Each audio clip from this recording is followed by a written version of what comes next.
rises, immaculate risings, purpose-filled risings, peace-filled risings, clarity, grand risings. Patron, to stop and say, oh, shalom to you as well, brother. Peace and blessings to you, brother. I pray I will continue to commune with you and walk with you. Oh, thank you for that, brother. So right now what I'm playing is Called to Be His Voice, instrumental worship, Soaking in His Presence. It's a channel called Soaking in His Presence. Oh, it helped me yesterday. And I have this picture. Hold on. Bring my resolution so y'all can see. Wait, that's the volume. Okay. Looks something like that. Just something to help, usher us into the Most High's presence. Most importantly, prayer. Thanking Abba for another day to wake up in His goodness, because He is able and He is willing to do all things. I'm so grateful. I had to check for my puppy because she'll be underneath it. Alright, whatever. So we're going to be in Matthew 5, Beatitudes. Now, the study that my family and I had yesterday was so beautiful. I most certainly want to share that with you all. But first we're going to do Beatitudes. Alright? Matthew chapter 5. First and foremost, I want to say all praises and honor and glory in the name of Ahia, and I come in the name of, I bear the name of Shah. No, all praise and honor go to Ahia. I come in the name of Yeshua, bearing His set-apart spirit. I say greetings and salutations to my brothers and sisters of the 12 tribes scattered worldwide, and also to the strangers that cling. So, and seeing the multitudes, let me turn it down just a little bit.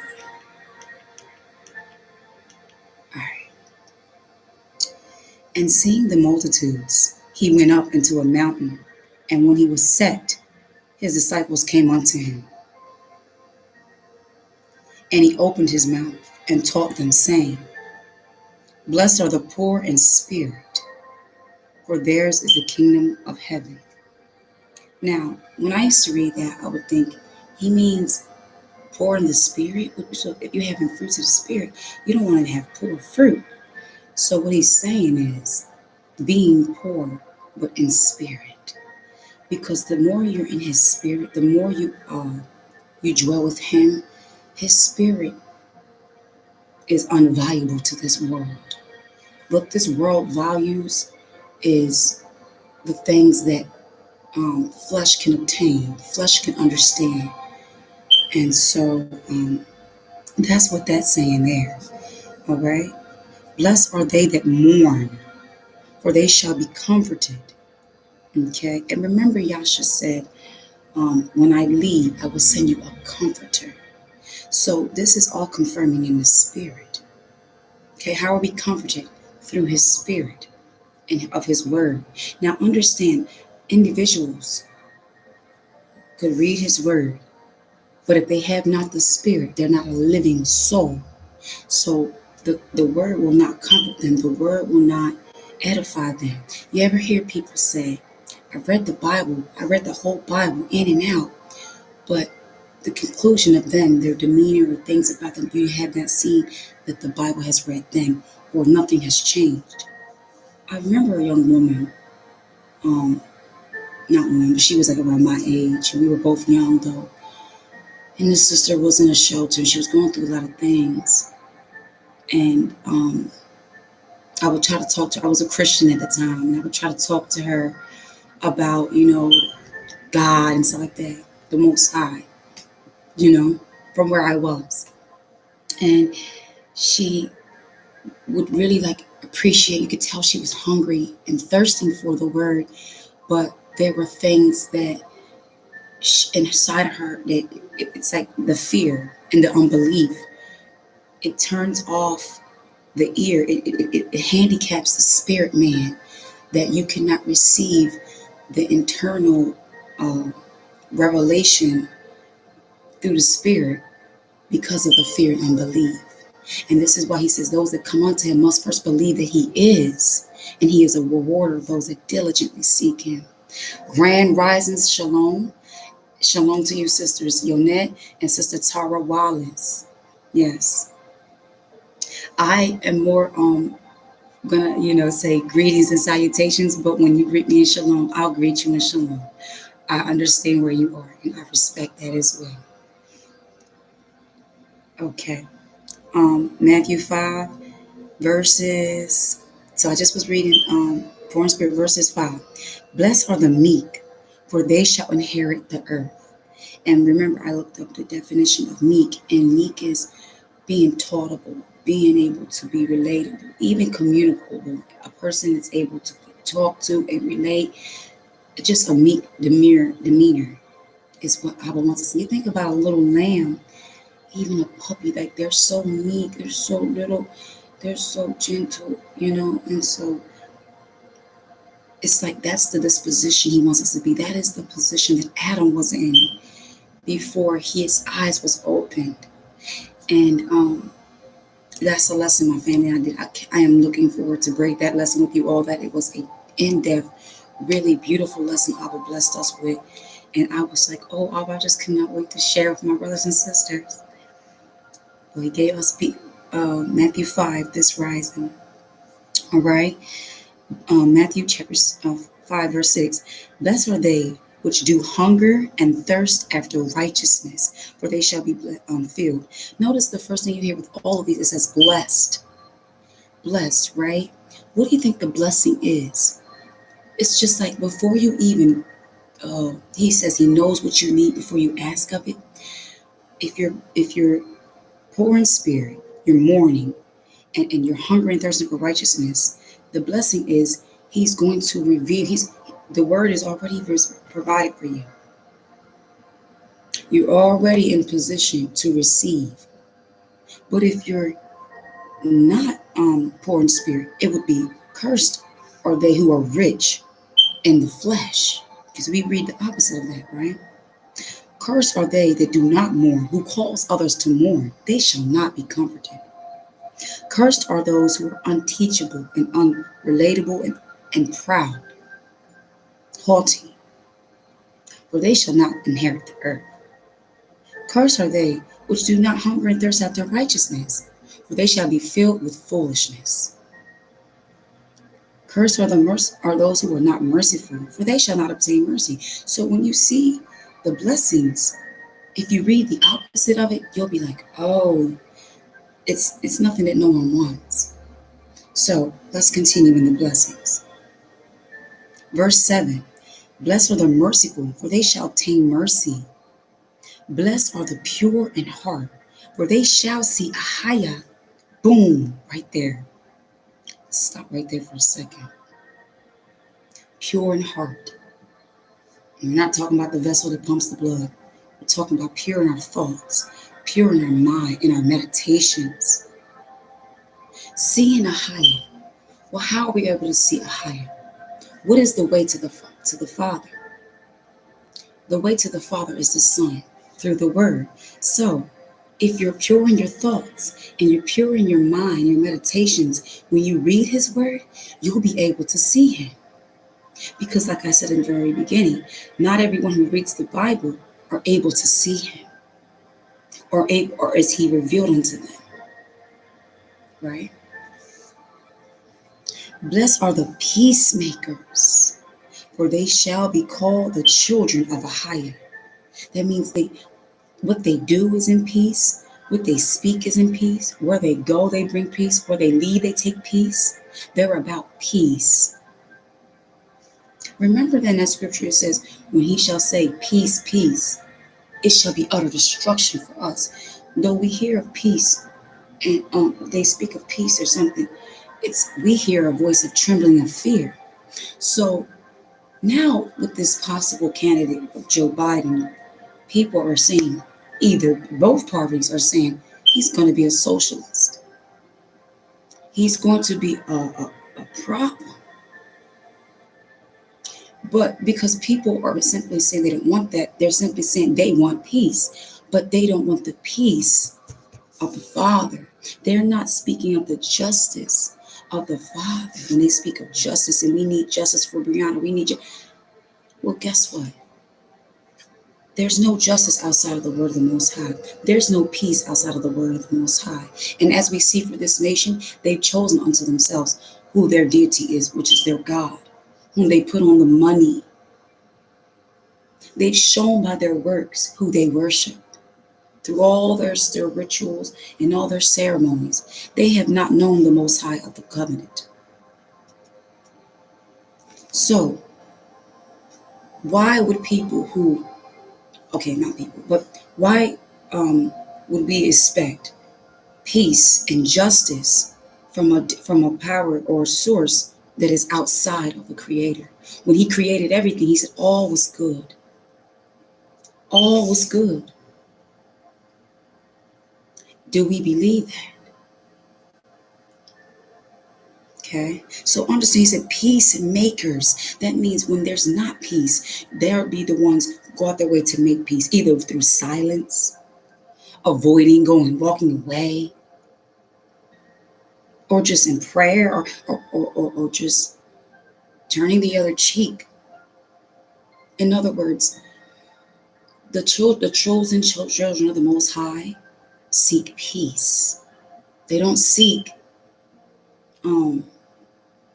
vengeance or to get even. And we're seeing our brothers and sisters getting fed up and standing up. But the way Yasha showed us to stand up was in His word. See, that's the only way a man can stand, or a woman, is to cleanse their ways, is to come back to the ways, statutes, and ordinances of the Most High, the Creator of heaven and earth.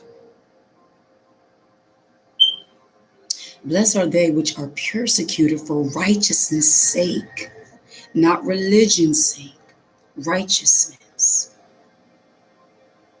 It was the laws of the Most High, which showed a lot of brothers and sisters today who claim, people, the world seeing us, Israelites, a cult group, or Israelites, this, and the third, Hebrews. Guess what? It was the laws of the Most High that showed us righteousness.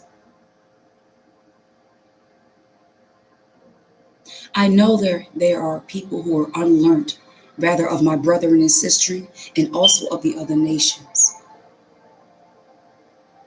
I understand that, and you know what? It was very frustrating for me, I must say. It was very agitating. But just like no matter what we've done or where we are, His voice is always soft toned and settled.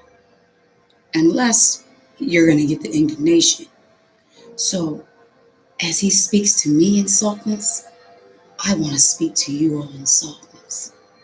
Because the word is already hard. It's already sharp. So the best I can do is I can approach you in this manner. And maybe you all can hear me.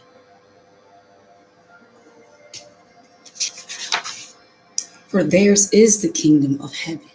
Remember, the kingdom is prepared for certain ones. So if we read those who are being persecuted for righteousness, theirs is the kingdom. Those that are persecuting them, you're proving that you're not going to see the kingdom in earth as because you're not making peace. If you're persecuting someone, you can't be a child of the Most High. If you're scoffing at someone, you can't be a child of the Most High. Because He told us in the last days that there would be scoffers and mockers and those who ridicule and persecute the righteousness of the righteous ones. Blessed are they when men shall revile you and persecute you, and shall say all manner of evil against you falsely for my sake. He says, rejoice and be exceedingly glad, for great is your reward. Now, y'all know, some of you may know, some of you may not know, but I've had a video on a rebuke to the Torch of Christ Ministries, because I saw that the man, I guess who's a pastor or whatever, is a false prophet. The lenses that the Father gave me to see him through with certain things that most other people, especially Christians, would not be able to see. They wouldn't be able to grasp or understand. They're not looking for that because they're already deceived. We remember in the scriptures it says in Revelations 12:9. Hold on, let's get that. I'm gonna get a bookmark. Okay, I'm gonna get a bookmark. Revelations chapter 12, verse 9. All right. I couldn't stay away from y'all, my brothers and sisters, if I tried. Abba just pulled me away for a second because there was some crap going on. Revelations 12:9. And the great dragon was cast out, that old serpent. Remember, oh Father, I can't wait to get in this lesson. Called the devil and Satan. So devil is a deceiver and Satan is an adversary. So that serpent was an adversary and a deceiver. An adversary and a deceiver. Okay? Which deceiveth the whole world. He was cast out into the earth, and his angels were cast out with him. So if they're his angels, they are of deception and they are of adversary spirits. Okay? Now, let's go over here to Genesis chapter 3.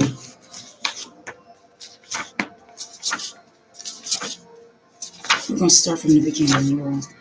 We're going to start from the beginning. Because there are souls at stake.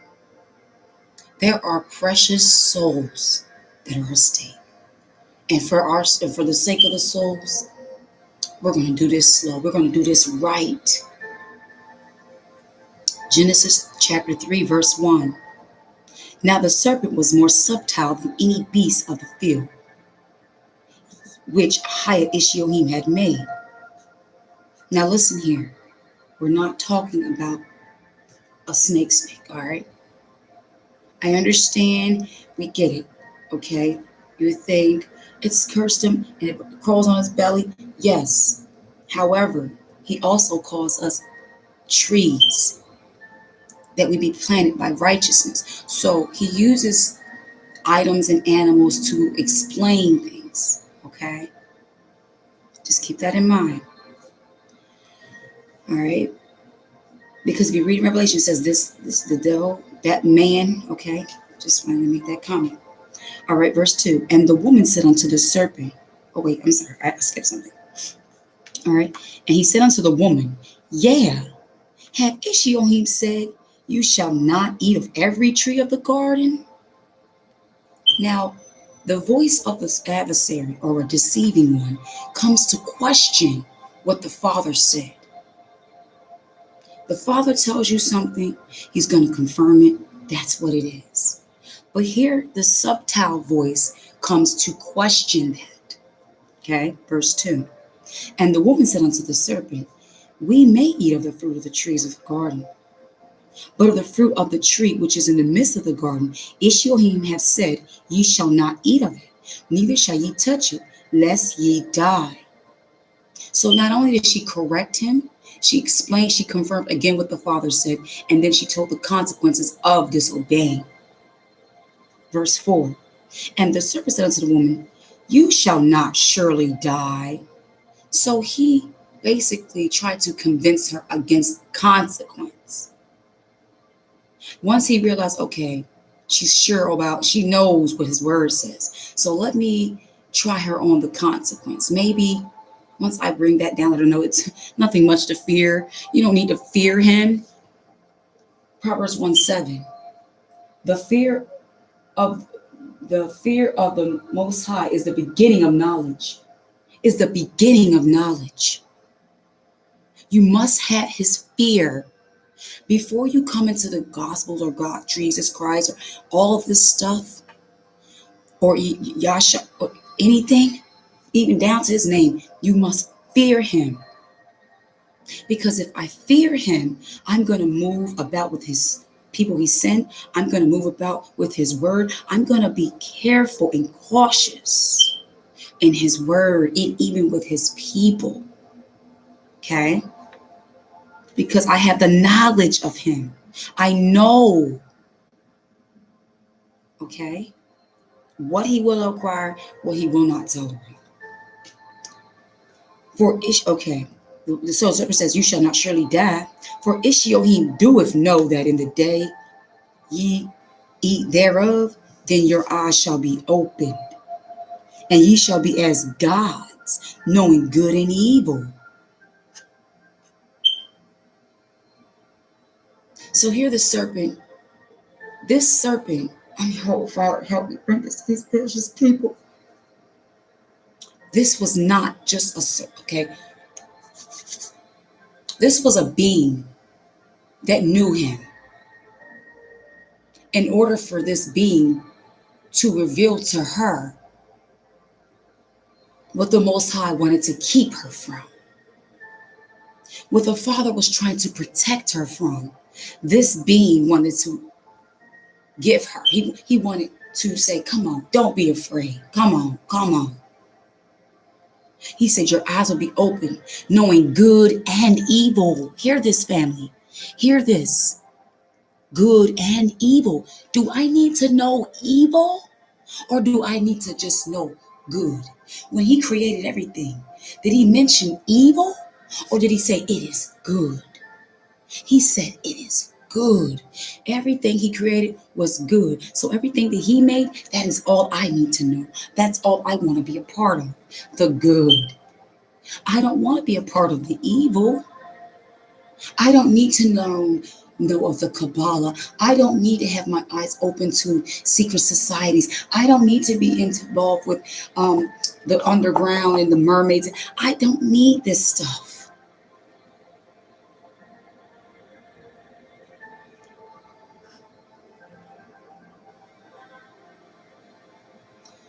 And when the woman saw that the tree, oh. So what he spoke to her, she began to allow to be planted on the heart, which is the mind. So the very thing that she abhorred, she sees it differently now. She's looking at something the Most High forbid her differently now. She's calling the Father a liar.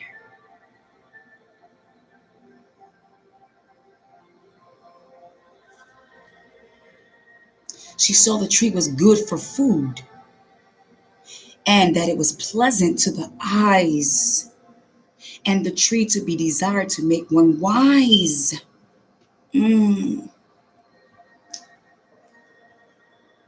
Psalms 19, verse 7. The Torah law of Ahia is perfect, converting the soul, making, the testimony of Ahia is sure. I'm getting ready to show y'all something. I'm getting ready to show y'all how Yasha is. This whole thing here was an attack on the sun. Listen, beloveds. Yasha was that tree that should not have been touched. Yasha, when he was being formed of the Father, the other angels saw. They were jealous. They were jealous. And so Lucifer said, you know what? I don't like how he's forming him. He's making him favored over us. We need to start an election because, see, we're not evil. We're not equal. We got to be equal. See, why is he making him more than us? Why is he calling his son his first begotten? See, Yasha was rejected in this, y'all. But see, in order for you to see this, you got to be able to understand the importance of Psalms 19:7. And Psalms 19:7 says, the Torah law of Ahia is perfect, converting the soul. The testimony of Ahia is sure, making wise the simple. Who is the testimony of Ahia? Yasha. He testifies of the Most High by his word. He's sure to make you wise. But here's some other being is trying to make her wise, opposite of the word of the Most High, trying to come in another way, subtle and adverse towards the Son. This is why he said it was written of me.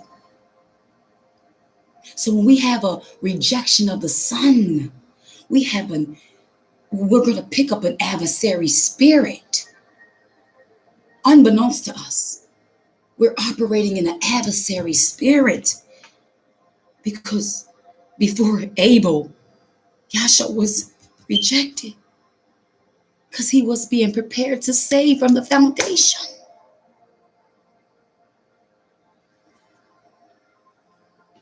Think about it. She was already perfect, knowing only good, obeying her husband, ruling over in paradise with her husband, helping her husband, assisting her husband, assist in the garden and take care of the things that she was supposed to keep. But an adversary, a deceiver came to throw off the course. Now notice he's coming to the woman. He's coming to the woman, the weaker vessel. Why? Let's read. And when the woman saw that the tree was good, what made her think opposite? The words of the serpent. So eating of the deceiver will make you think, if you receive what the deceiver gives you, then it's going to pervert and distort your discernment and the very word of the Most High. Okay? Pleasant to the eyes, and a tree to be desired to make one wise. She took of the fruit thereof and did eat, and gave also unto her husband with her, and he did eat. And the eyes of them both were opened, and they knew that they were naked. And they sewed fig leaves together and made themselves aprons. They're no longer at a babe state. Let's get to Matthew 5. Let's stop right there. Let's stop right there and go over here to Matthew 5.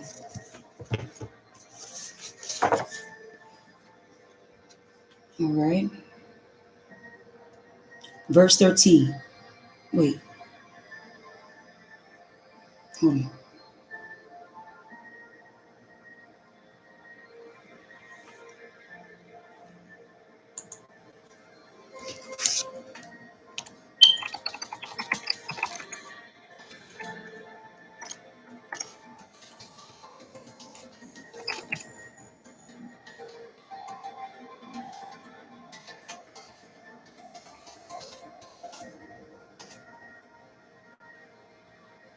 Okay, we're going to go to Matthew 19:14. Matthew 19:14.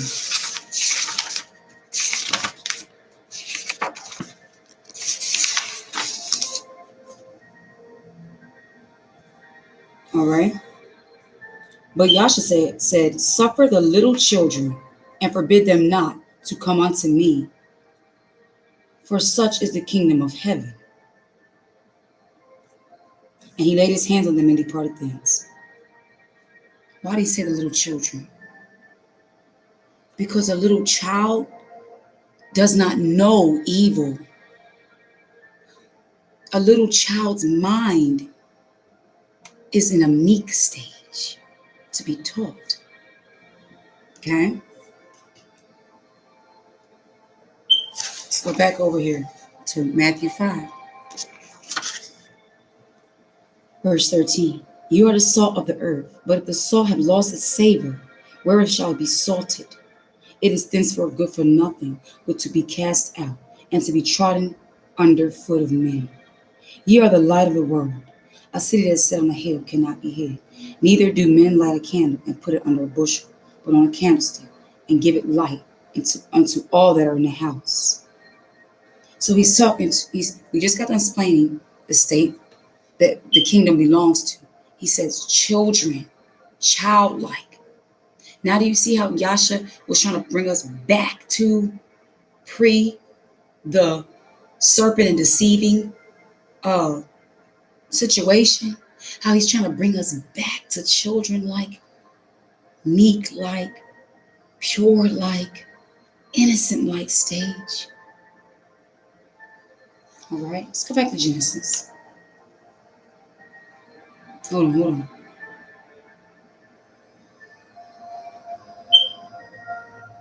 Yep.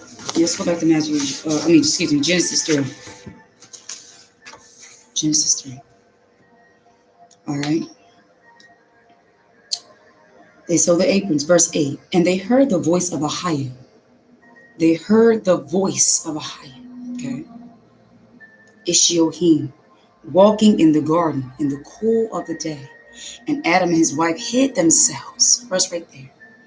There's some times when the word of the Most High is going forth, people have a tendency to, or even when the prophets would come, they'd be, oh goodness, what is he going to say to me?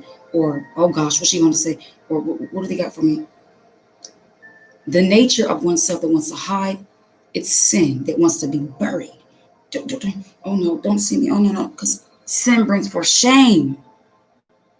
I know, remember I was said, shame, he revealed to me this year that shame is an acknowledgement of sin.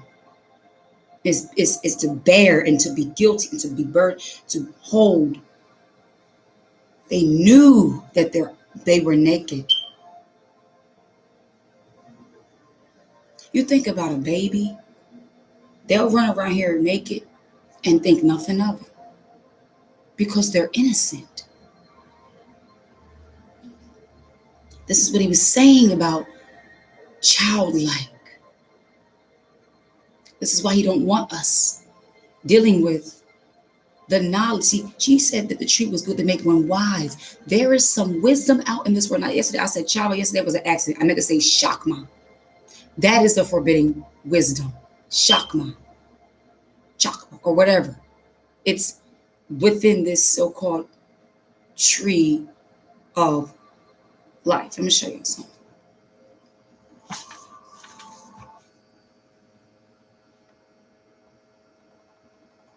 You'll look up Kabbalatry, okay? K-H-A-B-B-A-L-L-A-H, Kabbalatry, all right?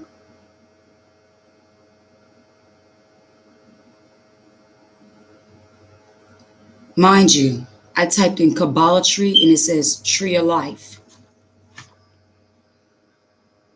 I need to stand corrected. I said Yahshua's tree of life. That okay. Now let me see if I can get a good picture.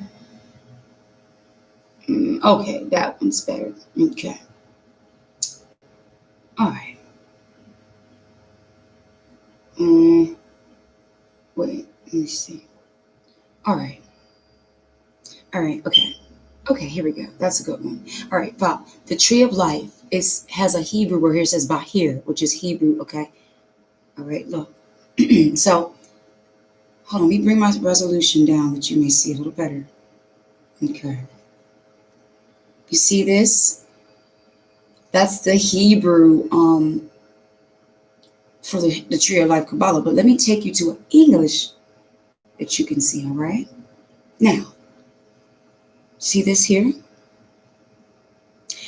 In the middle is supposed to be chakma, which the Kabbalah calls wisdom. Okay? This is the wisdom of the wicked. The Kabbalah worshippers are those of the synagogue of Satan, Jewish people. This is why Yasha called them the synagogue of Satan. And they're liars, because the first thing that brought forth disobedience amongst the Most High's creation was a lie.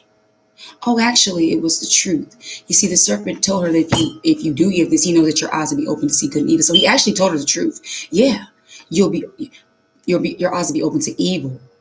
But what the lie was that you should not surely die. So those who receive of this wisdom, they're thinking they're getting life, but they're receiving death. That was the trick and the deception that the devil deceived the whole world with. That the deception, that the gospel and the religion he brings you, you'll have life everlasting. You don't worry about nothing. Don't walk on eggshells.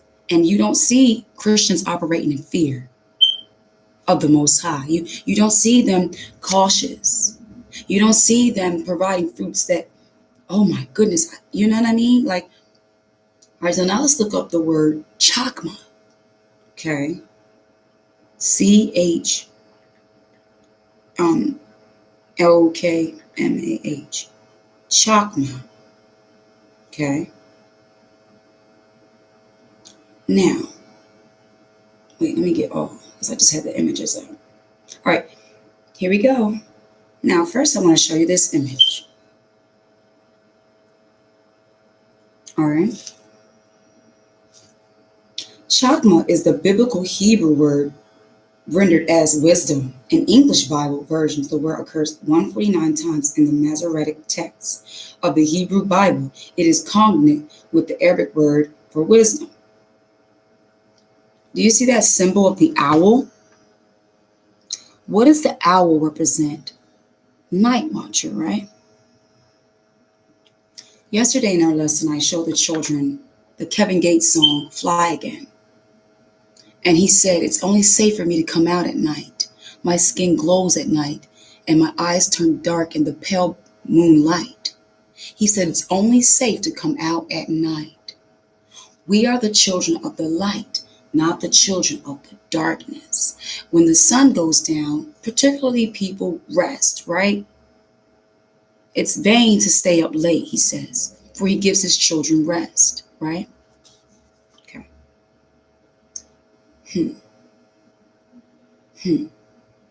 Here goes. I look up the word chakma. Yeah, they're fleeing now. We're going to expose. That's absolutely right. I look up chakma. Why does it bring me back to this Kabbalah tree? Is any of this pointing me to the law, statutes, commandments of the Most High? It says here is the biblical word for, the biblical Hebrew word for wisdom. So if we're looking at something we're looking at Genesis 3, and here Eve received a wisdom that made her eyes open to the acknowledgement of evil. Was that wisdom necessary?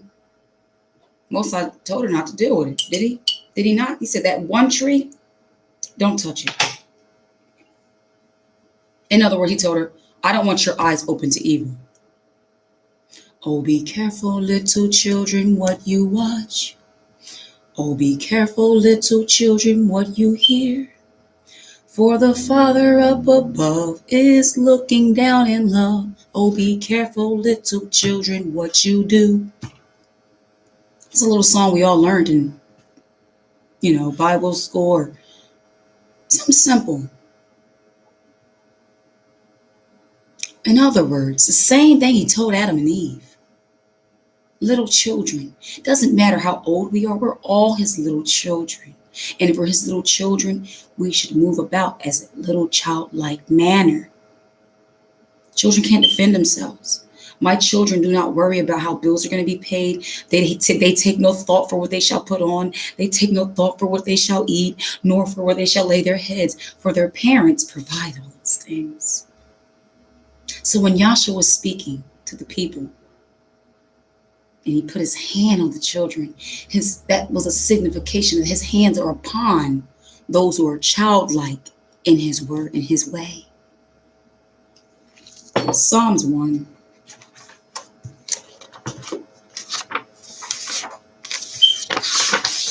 Psalms 1. Blessed is the man that walketh not in the counsel of the ungodly. So the counsel of the ungodly, they're going to counsel you how? Through their wisdom of what? Ungodliness. Let's read it the opposite. Cursed is the man that walketh in the counsel of the ungodly. See there? Cursed how? Cursed by the ungodly counsel. Or what you would say, what's ungodly? Unrighteous. Nor standeth in the way of sinners. You know what stands in the way means? Like Job said, justifying them. That's standing in the way. That's blocking the way of righteousness. Because if there's ungodly or they're sinners, that means they're continually transgressing the law. For sin is the transgression of the law. How do you transgress the law? Breaking the commandments. See? Now that's what Eve did. The command is everything the Father says, not just the 10. Everything the Father says is a command. Now, nor sitteth in the seat of the scornful, which means sitting is a signification of comfortable, you're fellowshipping, you're communing, you're breaking bread. He said not to sit in the seat with scornful. He also told us not to even have eat food with fornicators. But his delight is in the Torah law of Ahia, and his Torah law doeth he meditate day and night. So if you're meditating his word day and night, where is there time for you to be deceived? Where is there time for you to be fellowshipping with the counsel of the ungodly and sinners and the scornful? Scornful are those who speak against the Most High's word. Either speak or they live contrary to it. Oh, I'm a child of God. Oh, but I see no fruit thereof. Scorn. Back to Genesis 3. And Ahia, verses 9. And Ahia, Ishiohim. Ishiohim is the husbandman. Okay. So we can just say the husbandman. Called unto Adam, and he said unto him, where art thou? He said, I heard thy voice in the garden, and I was afraid. Fear. Why is there a presence of fear amongst you, Adam? That's the first question. Why are you afraid? You know what would be strange? Is if I saw Zebediah sitting in the corner somewhere afraid. And I'm like, because I walked in the room, like, well, what you scared of, Zebby? Because I heard you coming. This is your house. Are you uncomfortable in the home? Are you uncomfortable in the garden, Adam? Something disturbed you, Adam? What are you afraid of? You have dominion over the animals. You have charge. You're fearful. Oh, you're not after the design that I created you, Adam. Something's going on. You're not acting like my son. I was afraid because I was naked and I hid myself. This evil made me fearful. This is what the enemy does, especially around this time, you all see those field of screen billboards and corn and fields, hay rides, all these kind of things that they want to advertise to entice fear. They want to encourage you all to come and be afraid. Let me entice you with fear. Come on. This is a grand, what they call trick or treat season.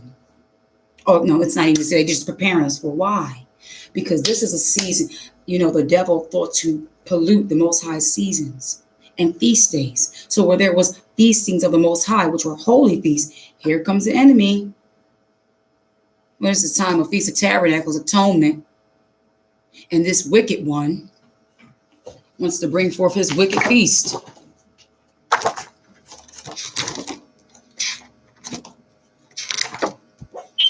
What's that all about, lady?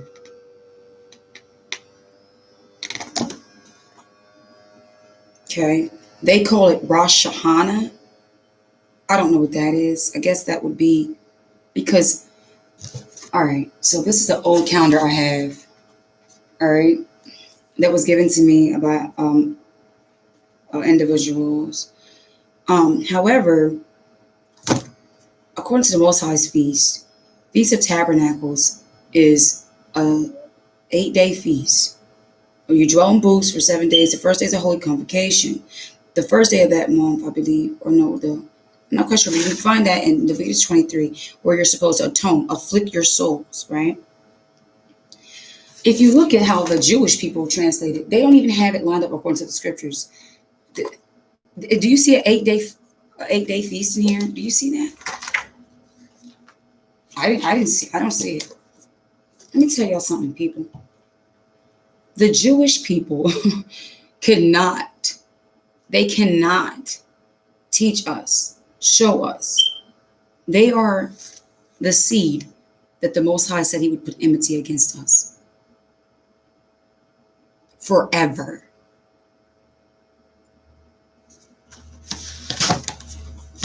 They're off. They're off. They're the synagogue of Satan, and they do lie. So the synagogue of Satan cannot tell us the appropriate seasons and feasts of the Most High. He did not give them unto them. Period. Verse 10, and he said, I heard thy voice in the garden. I was afraid because I was naked and I hid myself. Verse 11, and he said, who told thee that thou was naked? Now, I was asking this question. He already knows the answer. In other words, wait a minute. Your eyes were opened, and now it opened your eyes to fear. What opens our eyes to fear? Or the devil. For he said he has not given us a spirit of fear, but of power and of love and sound mind. So we know that the deceiver did this. The deceiver gave him wisdom through his wife that she thought that would be one that would make them wise. Wise to what? Evil. What do you need to be wise and evil for? What do you need evil wisdom for? Honestly, what is the fruit of me knowing how a satanic one does their rituals? Rather than me just be kept of my Father, he keeps me from that evil. Just like Yasha prayed in John 17, and even David said, lead me in the path of righteousness for your name's sake. Deliver me from evil. Deliver me from evil. Don't teach me evil. Deliver me from evil. So when David was saying, deliver me from evil, he was basically deliver me from the curse of the deceiver or the deceiving tongue. And he said, who told thee that thou was naked? Hast thou eaten of the tree whereof I commanded thee that thou shouldest not eat? Did you break my commandment? Oh, Christians, there were commandments over here in the days of Adam. You see, the Most High always had penalties for the commandments being broken. So before we get to this nation, we look over here at Adam and Eve. And the man said, the woman whom thou gavest to be with me, she gave me of the tree, and I did eat. Now, what was the woman given to him to do? To help. He said it's not good for man to be alone. If the Most High created everything, he said it's good, but he said it's not good for man to be alone, then he simply said, I'm going to make her a woman. What the deceiver came to do was to undo what the Most High did. And said, okay, since you thought it was good for her to help him, now I think it's good that she hinder him.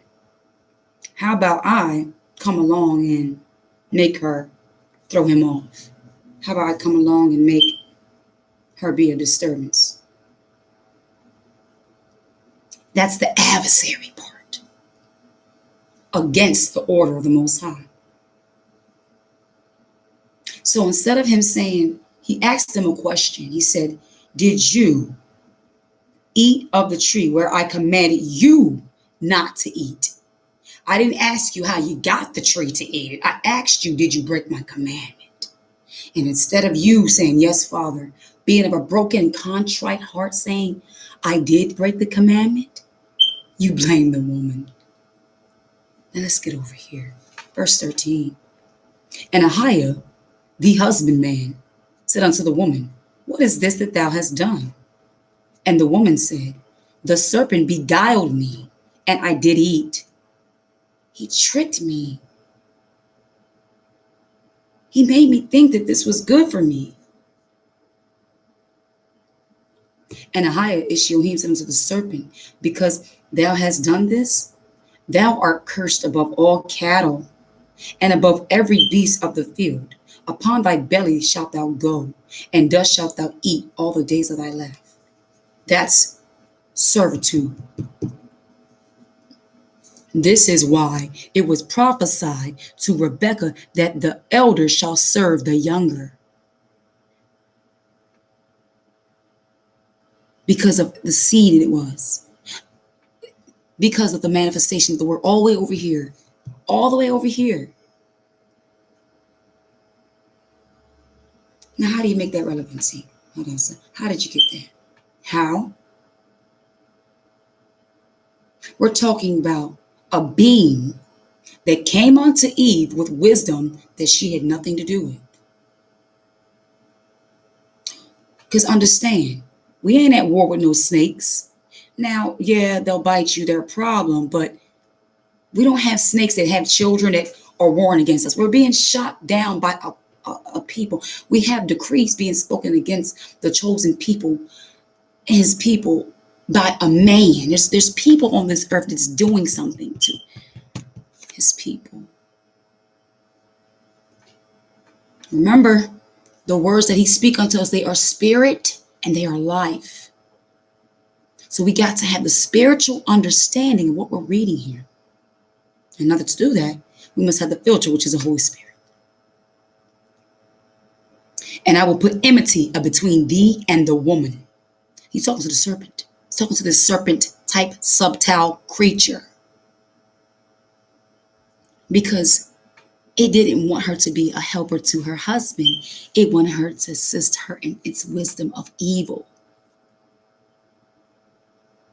I need a counterpart. I need a woman to plant my seed, to bring forth corruption. Most High said, I'm going to put enmity. So I know you tried to have her undermine Adam. I know you tried to have her assist you, but I'm going to bring a wedge between y'all. It's going to be enmity between y'all two. And the woman, and between thy seed and her seed. Two different seeds. The serpent seed and the seed of the woman. One of these things are not like the other. One of these things are not the same.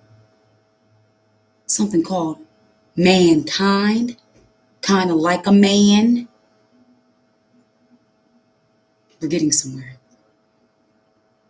And between thy seed and her seed, it shall bruise thy head, and thou shalt bruise his heel. Unto the woman, he said, I will greatly multiply thy sorrow and thy conception. When you conceive, it's the seed of the man. It's a man. Conception's talking about bringing forth a seed, bringing forth a child. Now, if they didn't have to work, they were like children. Would she brought forth children with pain? The increase of the Most High would have been good to her. The blessings of the Most High would have just been a breeze. Because that's what he made her to be.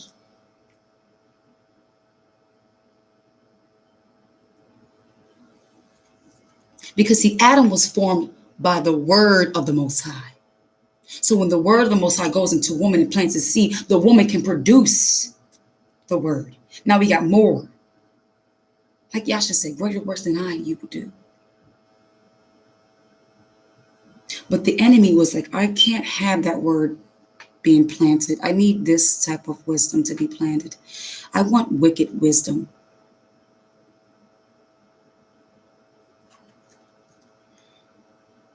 And thou shalt bring forth children. In sorrow thou shalt bring forth children, and thy desire shall be to thy husband, and he shall rule over thee. That means she had desired something else.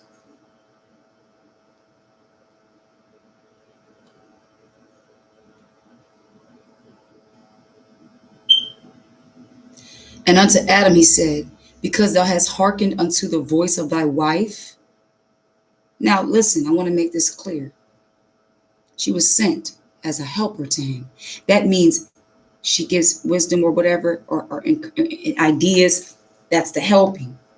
Couldn't do it on his own. So it wasn't the particular sin of him listening to her. It was listening to her against the Most High. It was the help that she gave that the Most High forbade. Now, that's not the kind of help I was talking about. See, you were supposed to help him in order with my word, because the Most High said, let us make man, and he was, and he breathed into him, and he was a living soul.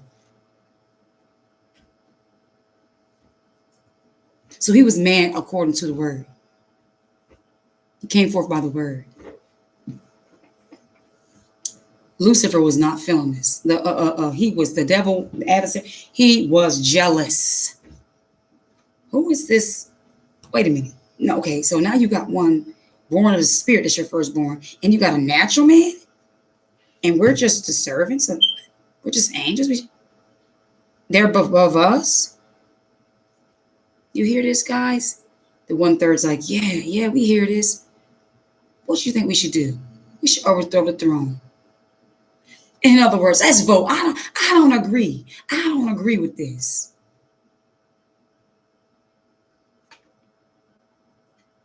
And unto Adam he said, because thou hast hearkened to the voice of thy wife, and hast eaten of the tree, no lady, of which I commanded thee, saying, thou shalt not eat of it. Cursed is the ground for thy sake. In sorrow shalt thou eat of it all the days of thy life. So since you didn't want to listen to me, let what your wife opened your eyes to, go and be of that. Just like he did with the nation of Israel. Y'all want to serve other gods and you want to go off of whoring, then go ahead, and I'm going to scatter you amongst them. Just go live with them, because I can't have you around me. Thorns and thistles shall it bring forth to thee, and shall eat, and thou shalt eat of the herb of the field. In the sweat of thy face shalt thou eat bread, till thou return to the ground, for out of it was thou taken, for dust thou art, and unto dust thou shalt return. The reason why Abba, he had to give him a good old-fashioned reminder, I know your eyes are open and you feel like you're like unto me, but let me remind you that you came out of the dust. You are nothing but dust, and from thence will you return. I don't give a John Brown if your eyes are open or not. I told you not to touch it. And Adam called his wife named Eve, because she, Chava, because she was the mother of all living. And unto Adam also and his wife did Ahia Ishuim make coats of skins and clothe them. If he made coats of skins, that means there had to be a sacrifice. He had to kill an animal to get the skin. So he had to shed blood for their transgression. You see how a father he is? Boom. But guess what? He has no pleasure in that. He had no pleasure in killing that animal to provide them clothes. They were naked. They had their own skin on. They didn't need nobody else's skin. And Ahia Ishuim said, behold, the man is become as one of us, to know good and evil. And now, lest he put forth his hand and take also of the tree of life and eat and live forever. Therefore, Ahia, the husbandman, sent him forth from the garden of Eden to till the ground from whence he was taken. So he drove out the man he placed in the east of the garden, and of the Eden the cherubims, and the flaming sword which turned every man away to keep the way of the tree of life, to keep them from the tree of life. Now, let's go into chapter 4. This is where the revelation of the two seeds are. Okay, this is where the two beings are going to be identified. Chapter 4. Okay, good. I can push my chair up. So get that out your mouth, mamas. Go eat. Go eat. Thanks, your mama. I can't wait for the belly roll, the mamas. Yeah, dude. This is a lady, mamas. All right. And Adam and Eve, his wife, and Adam knew Eve, his wife, and she conceived and bare Cain, and said, I have gotten a man from Ahia. And she, again bare his brother Abel, and Abel was a keeper of the sheep, but Cain was a tiller of the ground.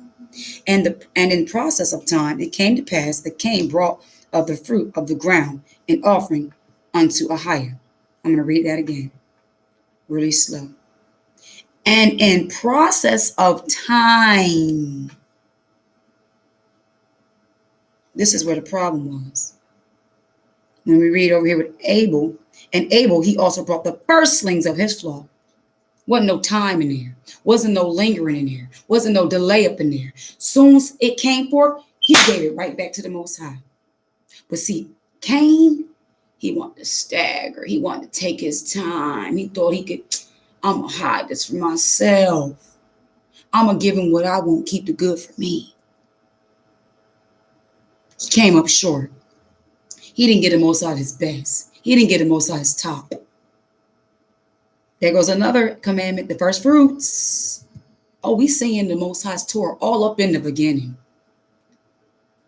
Not the law of Moses. It's the law that Moses introduced to the nation. However, the law was not stranger to the land, to the earth. So let's go back up to verse 3. And in process of time, it came to pass that Cain brought forth the fruit of the ground, offering unto Ahiah. And Abel, he also brought of the firstlings of his flock, and of the fat thereof. And Ahiah had respect unto Abel and to his offering. Here, right here, we see the Most High had respect unto Abel. People honestly think that the Most High is just loves everybody, has no standards, and he receives you first. He loves you, but he doesn't love the sin. We see he had no respect unto Abel, Cain's offering. Didn't mean he didn't care about Cain. Didn't mean he didn't love Cain. He just wasn't accepting that.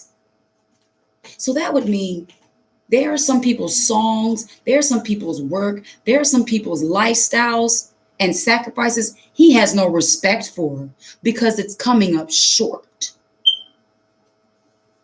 It's not the best. It's not, he needs 100%, not skimpy skimp.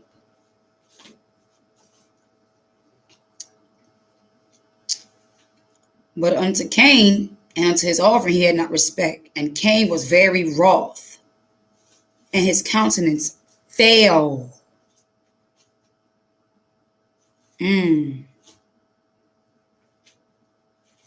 How art thou falling? How art thou fallen, O Lucifer? And listen, Abel was the one who gave the first pleasing sacrifice, right? If the Most High said that he had formed a sacrifice before the foundation of the world, that means it was a perfect. The Torah law of Ahiah is perfect. Who is his Torah? Who is his word? Yasha, right? So Yasha was the perfect sacrifice, the unblemished lamb. He was pleasing to the Father. He was the Son that the Most High had respect for. But somebody had a problem with that. See, some other being didn't like that. They didn't like the testimony of the Yasha. They didn't want him to be sure. He didn't want him to be sure of Ahiah. He wanted to be. He wanted to be that one. Most High said, no, my son, the spirit of my spirit, of me. You got to be of me, he's saying. My character, my way. Not your way. You can't please me in your way. You have to please me in my way, in my statutes, in my ordinance. And people who try to do work in forms of, because he saw that Abel's gift was good. That's probably the only reason why he gave up something, because he saw that if Abel gave the first, that means before Cain even thought about giving something, Abel was already doing something, being pleasing. Cain's like, Think he's a goody two shoes over there. Look at him being formed, the first begotten, before the world was made. Now, who does he think he is? He's going to save the whole world? Really? Oh, yeah? Well, I'm going to destroy the whole world. How about that?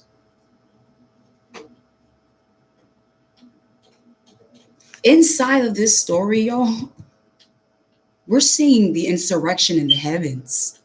Oh, I'm seeing it. I'm seeing the rebellion beginning to raise its head.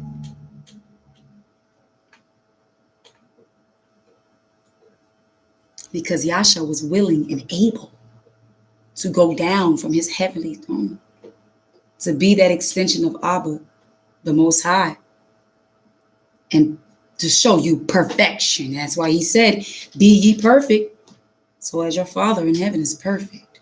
In other words, you can't come up short of nothing. Can't come up short in any of his laws. When I have respect unto all thy commandments, then shall I not be ashamed. See, even David was understanding what was going on over in the beginning, because all through Psalms, David was exposing stuff, y'all. He said, when I have respect unto all your commandments.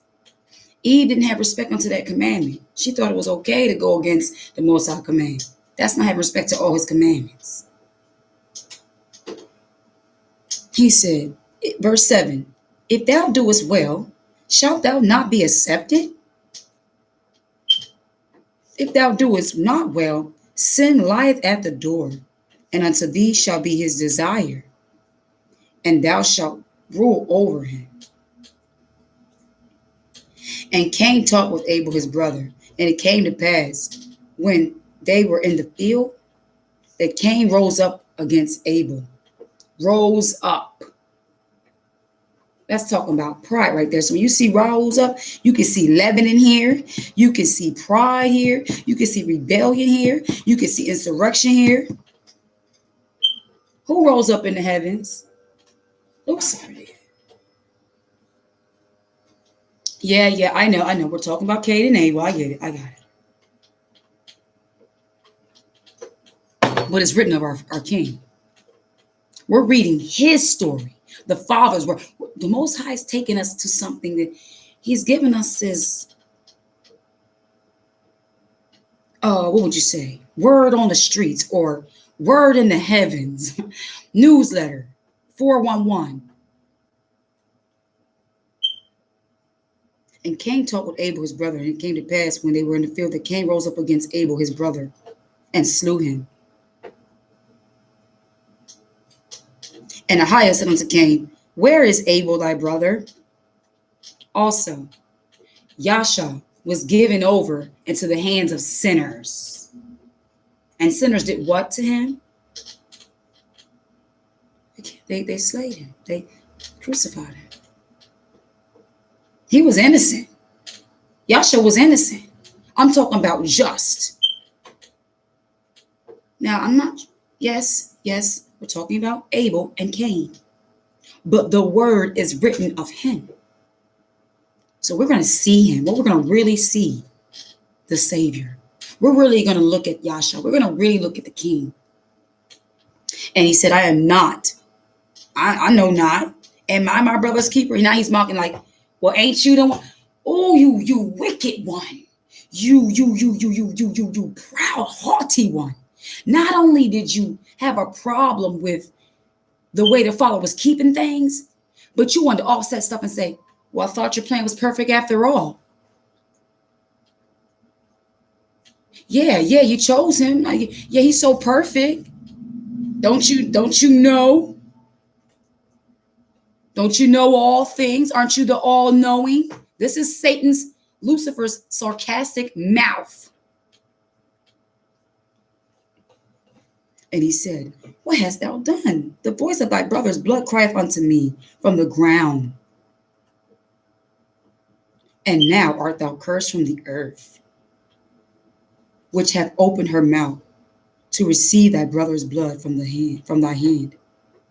When thou tillest the ground, it shall not henceforth yield unto thee her strength. A fugitive and a vagabond shalt thou be in the earth. And Cain said unto Ahiah, my punishment is greater than I can bear. Behold, thou hast driven me out this day from the face of the earth, and from thy face shall I be hid, and I shall be a fugitive and a vagabond in the earth. And it shall come to pass that everyone that findeth me shall slay me. Oh, so you killed your brother, but here you are afraid to be killed. You're afraid of death, but you wasn't afraid when death came speaking to you, told you to do this. Isn't it amazing how those who live by killing don't consider the fact that they may reap what they sow? Isn't it amazing how a nation of people have slayed and killed and shed innocent blood for so long, and when they hear of the vengeance and the judgment that's supposed to be just to come to them, they have a problem? Does that make any kind of sense, family? It doesn't make any sense. Why is that too much for you, Cain? Was it too much for you to just simply do what was required, and just to simply do right, and just come and to just be perfect? That's what you call lazy. That's what you call slothful. Like, you're not, because it takes diligence, it takes work, it takes hard work to become perfect. And in order to be perfect, it just simply means obey. Just do what he says. It gets hard when you start coming up with your own ideas and you try to figure out stuff. The plan is bigger than you. The word is bigger than you. And I'm sure whatever he told you was for a simple reason. It's bigger than us. It's bigger than us. Behold, thou hast driven me out. Okay, I read that. Verse 15. And Ahiah said unto him, therefore, whosoever slay, there goes the mercy. Okay, if somebody tries to take you out of my judgment, I don't care about what you're talking about too much to bear. Guess what? You're going to bear this. Abel can't come back now, can he? Oh, yeah, he's going to come back. His blood's crying out. But what do you think? How do you think Abel felt?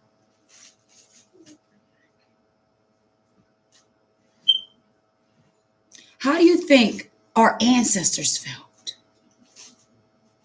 Being taken from a land that was not their own. And yes, we know it was our punishment.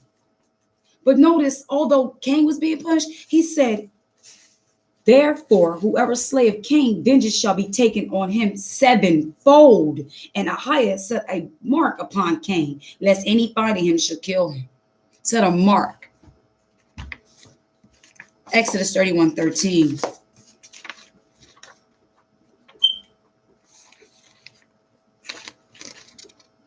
Speak thou also to the children of Israel, saying, verily my Sabbaths ye shall keep, for it is a sign between me and you throughout your generations, that ye may know that I am Ahiah that doeth sanctify you. Ye shall keep the Sabbath, therefore it is holy unto you. Everyone that defileth it shall surely be put to death. For whosoever doeth any work therein, that soul shall be cut off from among his people. 6 days shall be done, work be done, but then the seventh day is the Sabbath of rest, holy unto Ahiah. Whosoever doeth any work in the Sabbath day, he shall surely be put to death. Wherefore the children of Israel shall keep the Sabbath to observe the Sabbath throughout their generations for a perpetual covenant. It is a sign between me and the children of Israel forever. For in 6 days, Ahiah, it's really the children of upright. Y'all know. Ahiah made heaven and earth. And on the seventh day, he rested and was refreshed. Sign, covenant, sign. Now, the sign that the Most High puts and sanctified, we're not walking around with little signs on. The signs are the outward. Those can tell who you belong to by how you dress, because he gave us clothing laws. Women are to dress modest, fringes on your garments, linen, loose, got 100% fabrics, not no mixed fabrics, okay? All right.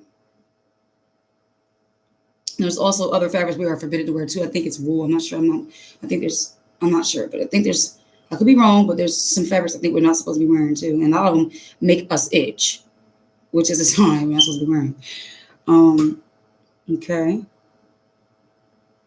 So just look here. Remember, Yasha said over there when he was on earth, he said, "You are of your father, the devil." I think it was John 8. Let's go to John 8 really quick. Okay, because remember, he told Eve that I'm gonna put enmity between your seed and the serpent's seed. And for some reason, his brother has a problem with him doing what is right. So he wasn't upright. Doesn't matter if he came from her. Most I said, if you do what is right. So now we're seeing from the times of Cain and Abel, from the very beginning, the Most High's attitude for those that do what he say and those that come up short. If he only told him, hey, don't be upset, just do what's right. You can't get mad at me because I'm not accepting that.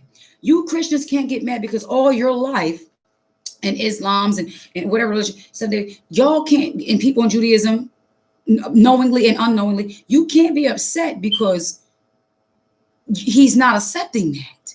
You can't be angry with the Abels who are walking in a completeness of wanting to be perfect. You can't call us self-righteous. You can't do that because the spirit of covetousness will cause you to want to slay, want to kill either by your mouth. He said, you hate your brother. Now, if you look at a woman in lust, you've done it in your heart. If you hate your brother from just within your thoughts, that's in your heart. That's deep. That's why you don't want to covet. John 8. Hey, lady.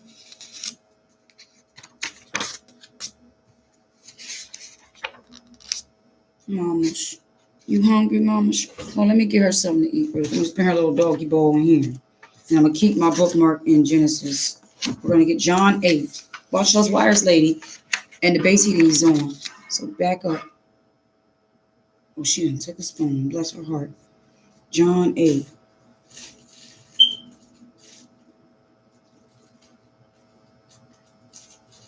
All right, starting at verse 37, okay? He said, I know that ye are of Abraham's seed, but ye seek to kill me. I know you came out of Abraham's loins, but you seek to kill me. I know you came out of Eve came, but you sought to kill Abel. Why? Because Abel had a perfect, he came perfect. He said, I'm going to be perfect because my father's perfect. And if he's perfect, I'm going to give him the best. I'm not coming half behind. Because my word have no place in you. So if you want to kill me because my word done something, it's affecting you or it's agitating you, it has no place in you. And this is why it's pushing you to want to kill me, either by your mouth or by your thoughts or by your actions. Because they didn't have stabs at it. They weren't coming with fire. He felt they were killing him with his mouth. Felt he was right. They were coming hard for Yasha. He said, I speak that which I have seen, with my father, and ye do, see that? Come on, and ye do that which ye have seen with your father. Seeing means it's been revealed, so I do. Abba revealed his will to us. He revealed his word to us. Now we do. He'll also give you visions. And sometimes those who have the visions, they like to share those visions, record those visions, sing the visions, act out the visions. And when they do those Cain-like seed people, they be like, you're talking about that vision. Just like with Joseph, y'all. Remember, his word is written of him. Because see, Yasha always talking about what he's seen, because while he was up there, and those who he was talking to was from down here. And everything that we read was of what he revealed from up there. Because this is his word. This is Yasha's the word. So these Cain-like people, just like Joseph's brothers, here he goes again, that dreamer. There he goes again. Oh, let me guess. We're going to be all serving you, Joseph. We're going to be bowing down to you. You coming out of the last tribe, because we was here before you, and I guess we're gonna worship the baby, right? And we see that story was all pointing to Yasha as well, the forgiving prince, rejected of his own, received by others. Literally, the Egyptians elevated him. They recognized when the Most High brought forth revelation and he gave it to them, they received him and they received the reward. But his own brothers of his house, because of prophets without honor in their own home, the brothers sought to slay him. Oh, we're going to kill him. And then we can shut those visions up. Put our mouth on. Let's destroy his image, his character. Let's destroy what he's talking about. Let's do some damage. That's that Cain type seed. That's that serpent seed. They hate truth. They hate it. And they hate the ones who speak it too. And if you hate, you're already a murderer, because hate is the seed that brings forth the murder. He said, if you hate your brother, you've already killed him in your heart. I speak that which I have seen with my father, and ye do that which ye have seen with your father. They answered and said to him, Abraham is our father. Here they go. Here they go. Boasting in their cardinal state. Flesh. This is a fleshly response. Yahshua said unto them, if you were Abraham's children, you would do the works of Abraham. You would be of faith, not of what you know. Because see, faith is the evidence of things hoped for. Hebrews 11. Hebrews 11. Let's get it. Because you know what I was doing me now? Now, I'm not watching no more. I'm not watching individuals. I'm going to get the drop through the spirit, and I'm going to come straight through there, through the spirit. I'm not even entertaining it. And when the Most High hides his face, or when he doesn't show up, when you get that silence,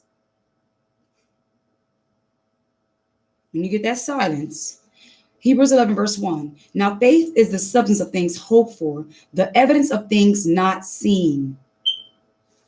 So if you are by faith, you will go by the word, because see, the word is going to always be before. It is before. And through faith, we believe on him through his spirit. Because see, Abraham didn't have a being pop up like, oh, Moses saw the fire. See, Abraham heard the voice call him out. Yes, he came down and showed up with angels, but his faith was, okay, this is the Most High speaking to me, and I'm going to do what he said. I'm going to trust in him. I don't know where I'm going to lay my head. I don't know where I'm going, but he told me to come out my father's house, so I'm coming out. He told me I'm free from this bondage. I'm free. I'm good. Yes, it was temporary. Yes, you kept me. I appreciate you, Dad. All due respect. You know, so thank you. I bow. Gotta go. Me and what belongs to me got to go. I'm out. I'm good. But he said, and he said, they answered and said unto him, Abraham is our father. Yahshua said unto them, if you were Abraham's children, you would do the works of Abraham. So what were their works of? Their works were of the devil. They're coming and mocking, scoffing, wanting to slay him, trying to test him up. And the precept for that is Isaiah 51. Look unto your father Abraham and your mother Sarah, ye that follow after righteousness. Isaiah 51. But now ye seek to kill me, a man that have told you the truth, which I have heard of Ahiah. Heard. How did he hear? Through the spirit. Because the Father is what? Spirit. And this did not Abraham. Abraham didn't sought to kill nobody. Abraham wasn't about to kill his father. He just wasn't pleased with the idols. He just left his father's home. I don't gotta argue with you. I don't gotta fight with you. Look, listen. I don't know why y'all fighting with me, he's saying. All I'm doing is judging you by your works, and your works ain't lining up.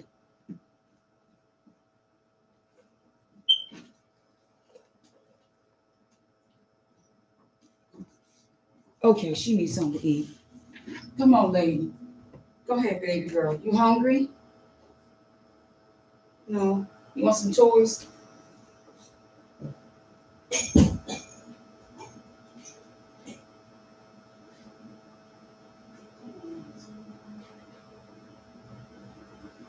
Here, ladies. She tore up her crayon. I'm so sorry, lady. I'm so sorry.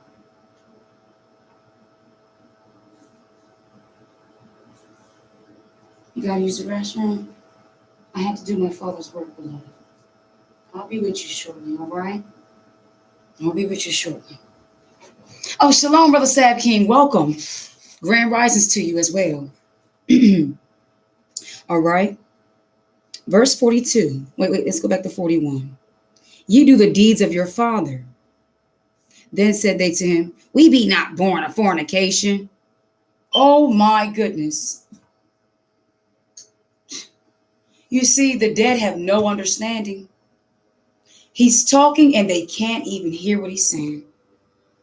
He said, You're doing the deeds of your fathers, right? You're not of Abraham. So they're trying to say, Oh, he's trying to say we came about with fornication like we wasn't married, like we're bastard kids. That's what he's trying to call us. He's trying to call us bastard kids. Well, guess what? If you ain't of the Father, you are simply a bastard, period. And I'm talking about through the Spirit. You still be a child of the flesh. You ain't born again. Filled with the Spirit, you're dead. We have one Father, even Ishiohim. And Yasha said unto them, If Ahiah were your father, you would love me. For I proceeded forth and came from Ahiah. Neither came out of myself, but he sent me. So we know who's of the Father by those who receive us. We know. Those that reject us, the suffering is up.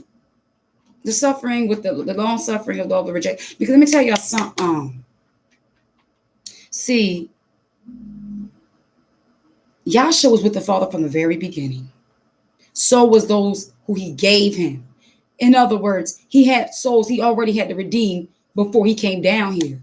The kingdom is prepared. The kingdom was prepared for the foundation of the world. That means, like he told Jeremiah, I knew you before I formed you. If he knew him, he ain't going to tell Jeremiah on that day, depart from me, I never knew you. See, to know him, which means I had a plan for you. You were deliberately sent.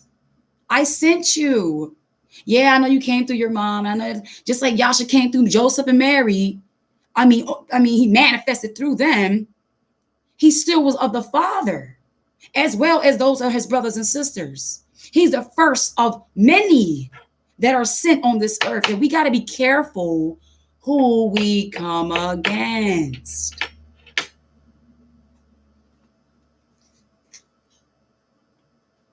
Why do ye not understand my speech? Even because ye cannot hear my word?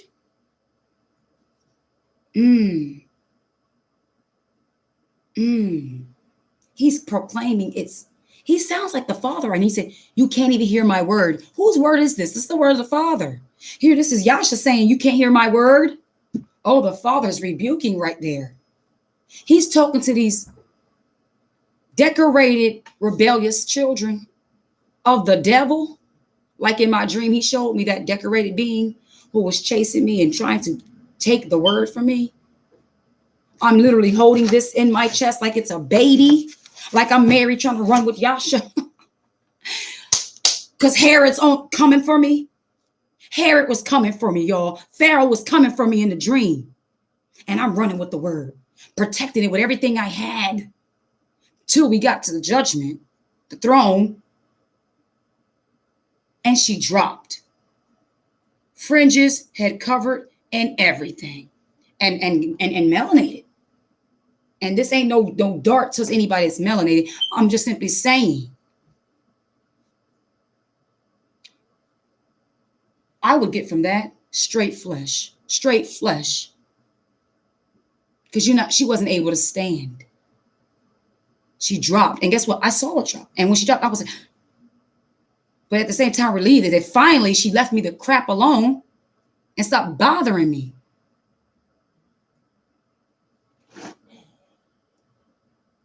And he showed me that way before he told me to proclaim.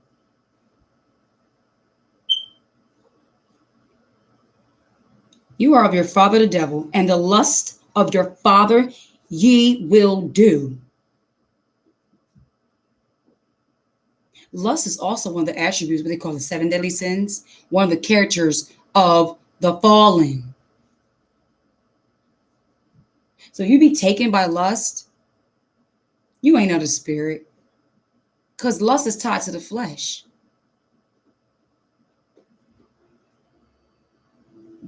You are your father the devil, deceiver. Who was a deceiver in the beginning, y'all? The serpent. And remember, we're saying you're of your father. That means he's talking to the seed. And when John was talking to him, he was coming at him hard. John was like, you old generation of vipers. Ooh. Because see, the sent ones are few. It's nothing but the Most High's compassion and mercy, trying to help those that be dead come to be filled the quickening, to be quickened by the Spirit. And the lust of your father you will do. He was a murderer from the beginning and abode not in the truth. Guess what? Cain was also kicked out. That means he was in the Most High's face was hid from him. So the Most High's word was hid from him. So he didn't abide in the truth. He was kicked. He wasn't able to abide where truth was. Due to him wanting to be a murderer. When he speaketh a lie, he speaketh of his own. For he is a liar and the father of it. Can't speak truth. Can't even receive it, because Yahshua said, I'm going to send you a comforter. So that means they're not comforted. So liars and the children of the devil, they have no comfort. That's why they rely on certain things of the lust. The flesh wants to take them over here to this kind of food. Then the flesh wants to take them over here to this kind of addiction. Then the flesh wants to take them over here to this kind of entertainment. Then the flesh wants to take them over here and agitate these people. They're just not comforted. They have no peace. That's how Cain was on the earth. He had no peace, a vagabond.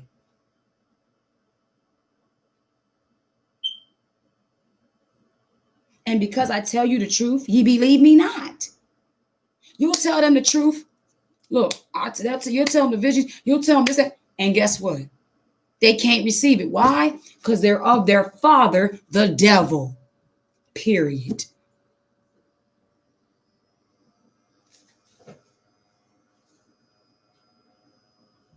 Which of you convinceth me of sin? Now, which one of y'all can convince me of sin? If I say the truth, why do you not believe me? He that is of Ishiohim heareth Ishiohim's words. Boom. If you're of my father, if you were sent, if you have my father's spirit in you, these were, if your spirit bear witness with my spirit, boom, come on. You're going to begin to hear what I'm saying. It's going to bear witness with you.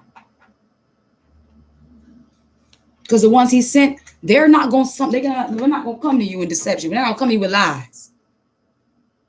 That's not the work of the Father. That's the work of the deceiving one. Then answered the Jews, and he said to them, say ye not well that thou art a Samaritan and hast a devil?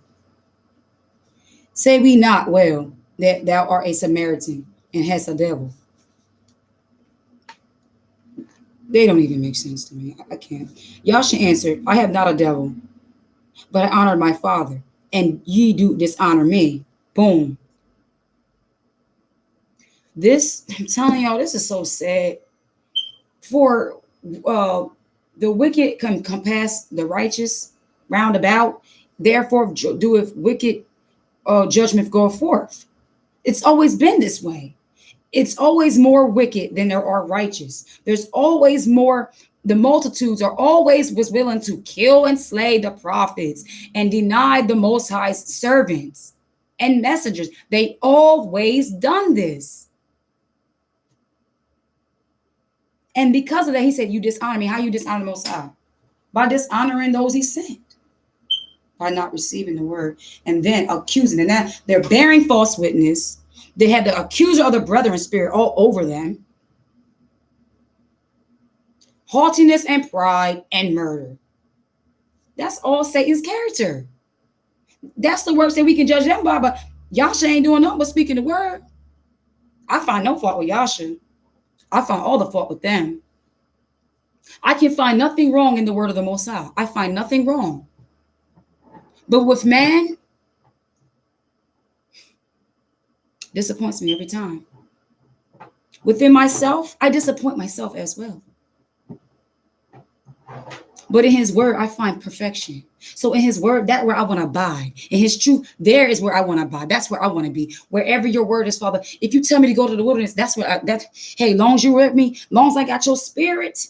Because see, David said, take not your spirit from me. He didn't give a John Brown about the house. He didn't give a John Brown about the goodly things. He didn't give a John. He was in the cave. Several times, David had to flee from the people. Just like Yasha.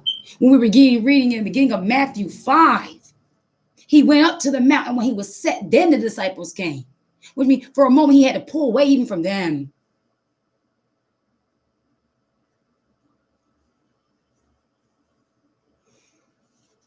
He said, I seek not my own glory. Right. There is one that seeketh and judgeth. Verily, verily, I say unto you, if a man keep my sayings, he shall never see death. He shall never see death. Even if you're going to be tormented, just like in the Maccabees, the angel of the Most High showed up to them. So you know what they was focusing on while they were being slaughtered? Just like when the man was being stoned, they was looking at the Most High's manifestation of his kingdom was being revealed to their faces, even as they were being taken out of here. So they wasn't worried. When he said you shall not see death, he means that. Where is thou death, O sting? Where is thy victory, O death? And where is thy sting, O grave?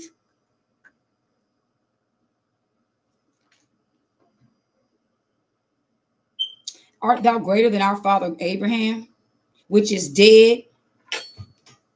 Oh my gosh. Oh my goodness. He just simply told them, you will not see death. So they trying to say that Abraham saw death, which means they definitely don't have the faith of Abraham. They definitely don't understand Abraham. They're definitely not on Abraham's level. Though he sleep, Abraham did not see death.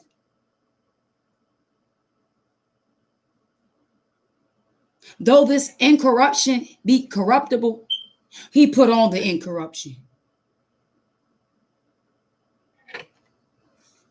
But see, to them, they're hearing something else. Just like when we were watching on here and I'm talking and I don't hear any smoke detectors going off. I don't hear anything. It's very obvious there's no battery in there. I don't hear nothing. But when other Gentiles come on here, which this word is not for them to be aware, lest they, like John the Baptist said, who have warned you of the wrath to come? And he said, I speak to you, lest they hear and get the kingdom and find repentance. Even Yasha spoke in ways that others couldn't get it. So my Father is the one that's making those smoke detectors go off like that. So you can't get this. Because the kingdom's not prepared for you, children of the devil. You murderers and liars. It's not for you. You're not getting the kingdom. This is your kingdom. Now have at it. Now he asking him, is he greater than Abraham? When he just said, you cannot hear my word. When Abraham hearkened to my word.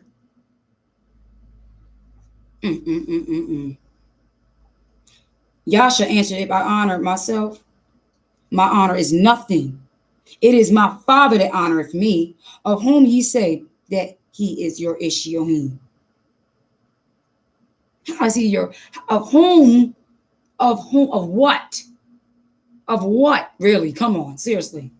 Because if you're not going by my word, then by what are you going to say, my Father's your Father? Because your works ain't showing me nothing. This is what he's saying. You can't receive my word. How you going to come to my Father? He is his word. In John 1, in the beginning was the word, and the word was with Ishiohim, and the word was Ishiohim.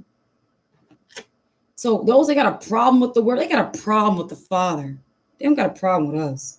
And you're not affecting us. You're affecting your own selves.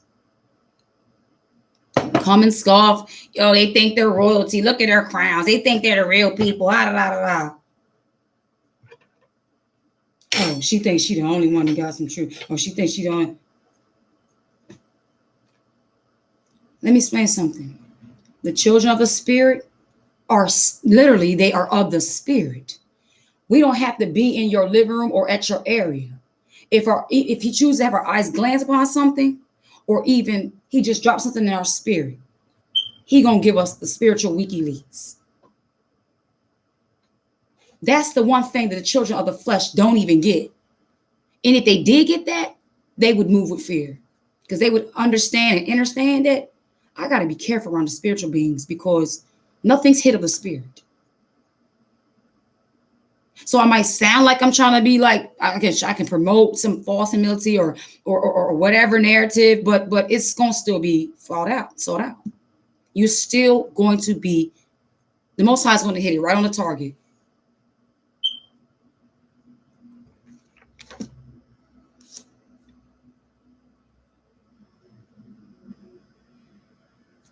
Verse 55 of John 8. Yet ye have not known him, but I know him. See, y'all just, he talking to them like they all did, that they are. And if they don't know him, that means everything that y'all ever was in is all false. Yep, it's all false. So this is, Yasha was the only one of those times telling all these people, y'all are all dead. Instead of them saying, can you explain to us how we're dead? Enlighten us. You mean to tell us we were going off all this time? Oh, my fear of him wants me to be right. So can you please help me? Nah, that wasn't how they was. They was like, excuse me? Fringe is probably longer than the train. My fringe is still spinning like spinners. What you talking about? We be the children of Abraham. Yeah, and so was Ishmael. He's not the promise. And so was some other people that Abraham had. They're not the promise. They're not according to the covenant. And, Yasha saying, and your point is. Then he rebuked them in that. Then if you was really of Abraham, you would have faith. Where is faith in me knowing something? Based upon me being able to explain, rather than the spirit. Where's the faith in that? Ye have not known him, but I know him. And if I should say, if you allow me to speak, before you attack my neck off, I know him, should say, I know him not. I shall be a liar like unto you, but I know him and keep his saying. So he said, I'm not going to let y'all convince me otherwise. I'm not going to let whatever you present to me to interfere with my faith or trouble my spirit to fear. Because that perfect love casts out fear, and they that are made perfect in love have no fear, because fear is us torment. Remember Adam, I heard your voice and I knew I was naked and I was afraid. So rather him knowing the Father of all everything, he knew he was in sin, which he transgressed, which was the penalty of breaking the commandment. Being aware of something he wasn't supposed to be aware of. The synagogue of Satan, we are the temples of the Most High, and they are the temples of Baal. They are the temples of the devil. So we do not need to be having practices with them. We don't need to be looking like them. We don't need to talk like them. We don't need to eat like them. We don't need to maneuver like them. They are thieves and robbers. They are liars. They are the serpent seed. It's the children of the spirit which the Father is spirit. But they are all they're so physically, everything is just so like they're so big. They want to have big hats. They want to be back and forth at wall. They just everything's about being seen with them. That's why y'all should say, go in your closet. Because the king rebuked them so much. Yahshua rebuked you fake Jewish people so much. He said that not one stone upon another should be left here. Why is that wall there? That's why they don't like him. Because they know that the king rebuked them. They know that the word of the Most High exposes who they are. But the Christians, they just grapple at their feet, and our people who are still blind receive of their crap and eat of their table, unbeknownst to them, like they were over there in 1 Kings 12. And Exodus, when Moses was up on the mount getting the word to bring to them, with their impatient behinds, formed themselves a god of gold, a bull, and was running around in circles, worshiping it, calling on Yahweh.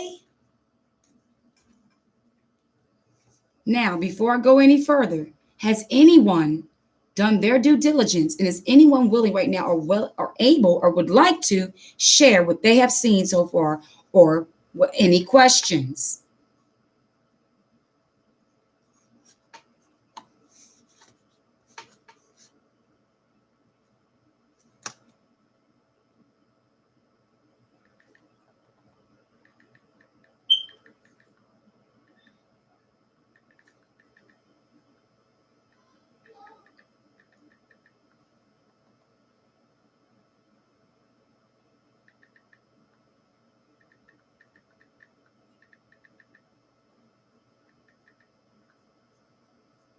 Shalom, Raven. Welcome. Peace be unto you. All right.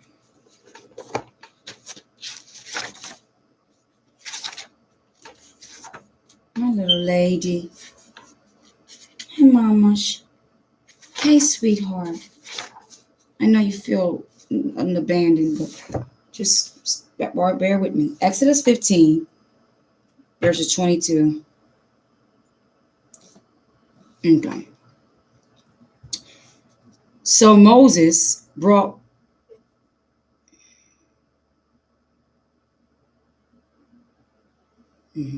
So Moses brought the upright children from the Red Sea. Israel. They weren't upright yet. From the Red Sea. And they went out into the wilderness of Shur. And they went 3 days in the wilderness and found no water. And when they came to Marah, they could not drink of the waters of Marah, for they were bitter. Therefore the name of it was called Marah. And the people murmured against Moses, saying, what shall we drink? Hold on, I need to get to the point. Okay, no. See, they trying to be slick.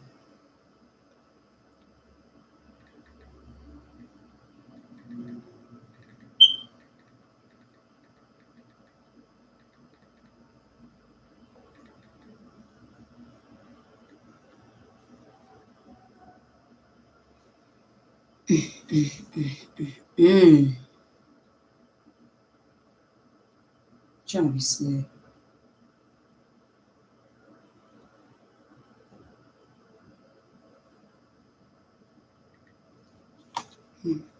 Now, bear with me, beloveds.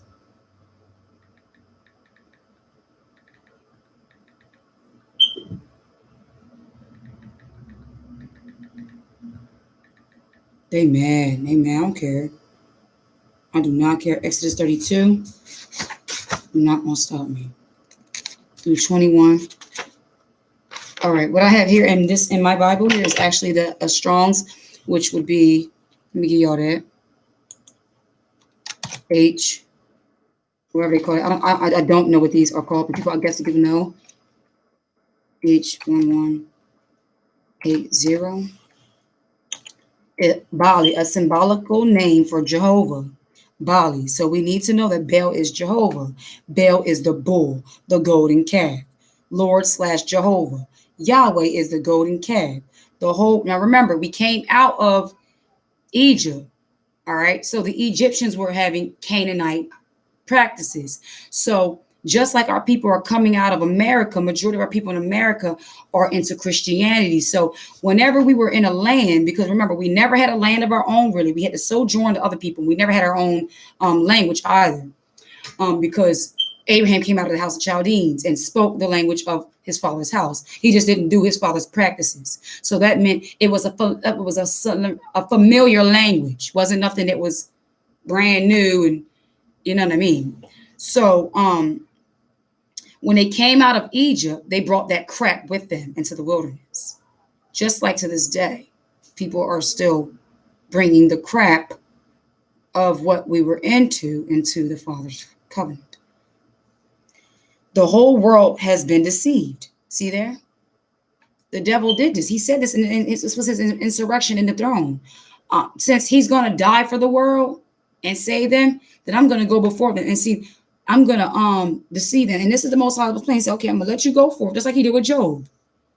And my test is going to be Job is going to love me. He's going to show you. He's going to stand. So everybody's deceived. But those that really love me, they're going to come out of it. Point blank in the period. They're going to do what they got to do to find me. And it doesn't matter what happens or what it seems like. They're going to search me. And they're going to find me. Because they're going to be filled with righteousness. They're going to knock and the door's going to be open, which means Yahshua's going to open up himself to them. Yahshua's going to reveal out of this word. Now let's get to 32:15. Her upstairs. Her did? Yeah. Her went upstairs. And her want to play with but Christmas trying to sleep. Well, what time is it? Well, Christmas got to get up because that hour is approaching. 21 to 24. And Moses unto Aaron, why did this people unto thee that thou hast brought so great sin upon them? Wait, hold on. Let's see. Yeah, let's go on. All right, 22. And Aaron said, let not the anger of my master wax hot.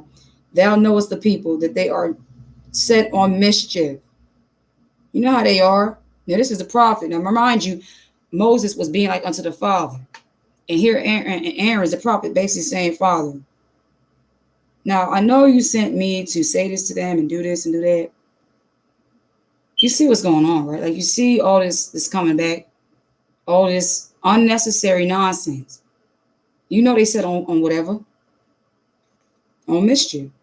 For they said unto me, make us gods, plural, which shall go before us. Listen, family. If you're not in the Echad covenant, you are going to be saying these gods' names. You are going to still be, because remember, the devil tried to transform himself like an angel of light. Of course, he's going to try to come in this word because he's trying to replace Yahshua. He's trying to be better and more than.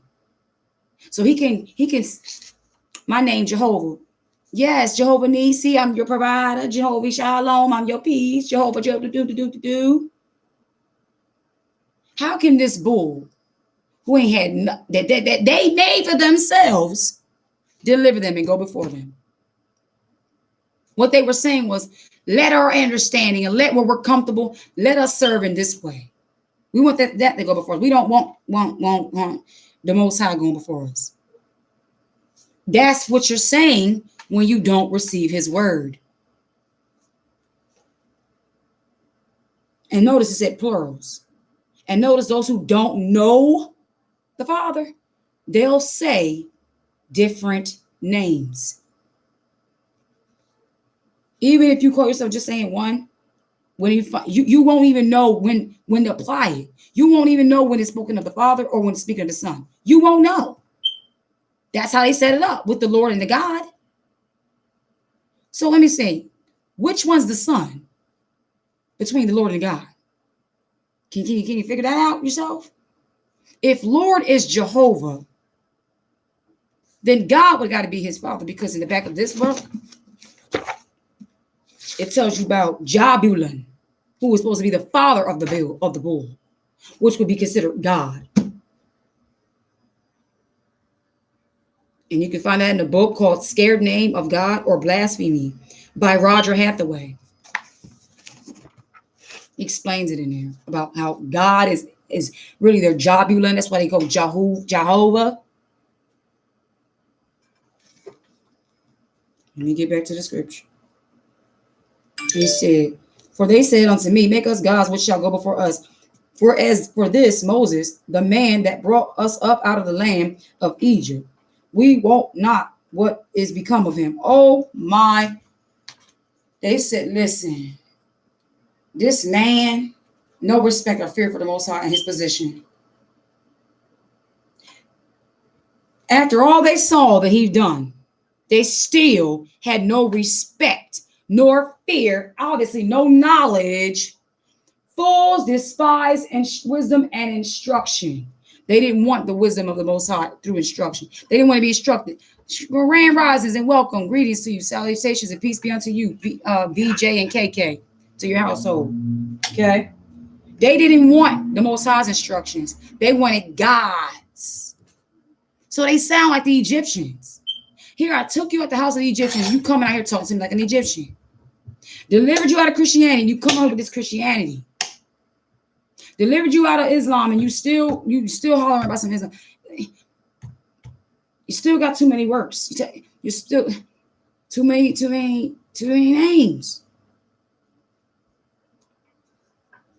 And he said unto them, thus saith Ahio, Ishiohim of Israel, put every man his sword by his side, and go. Wait, I'll skip something. Hold up, I'll skip something, y'all. Verse 24. And I said unto them, whosoever have any gold, let them break it off. Moses, look, I'm not listening to nothing right now, nothing you gotta say. Just be quiet. No, this Aaron talking. Thank you, Father.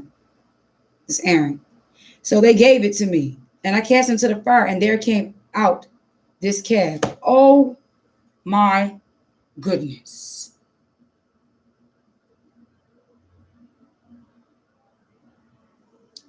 And when Moses saw the people were naked, for Aaron had made them naked unto their shame among their enemies. That's the first thing you feel. Whenever somebody does something against the Most High, you feel that, oh my God, oh my goodness, oh no, you did not do that. Why? Profane has said, oh my gosh. Bringing me stupid follies, quarrels, and striking debate.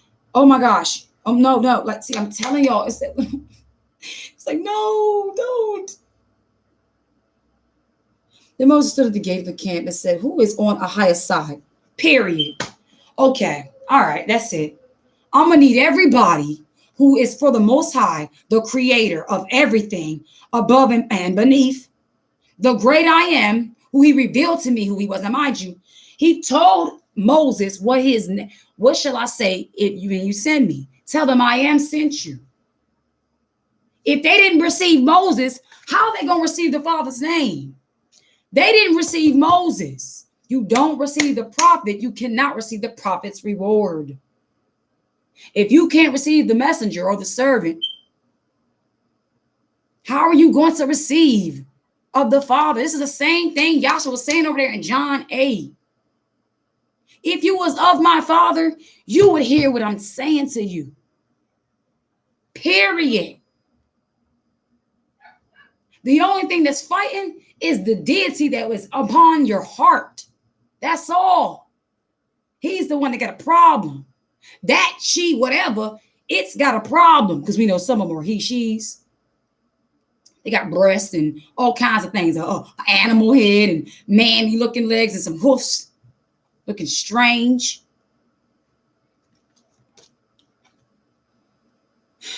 Let him come unto me.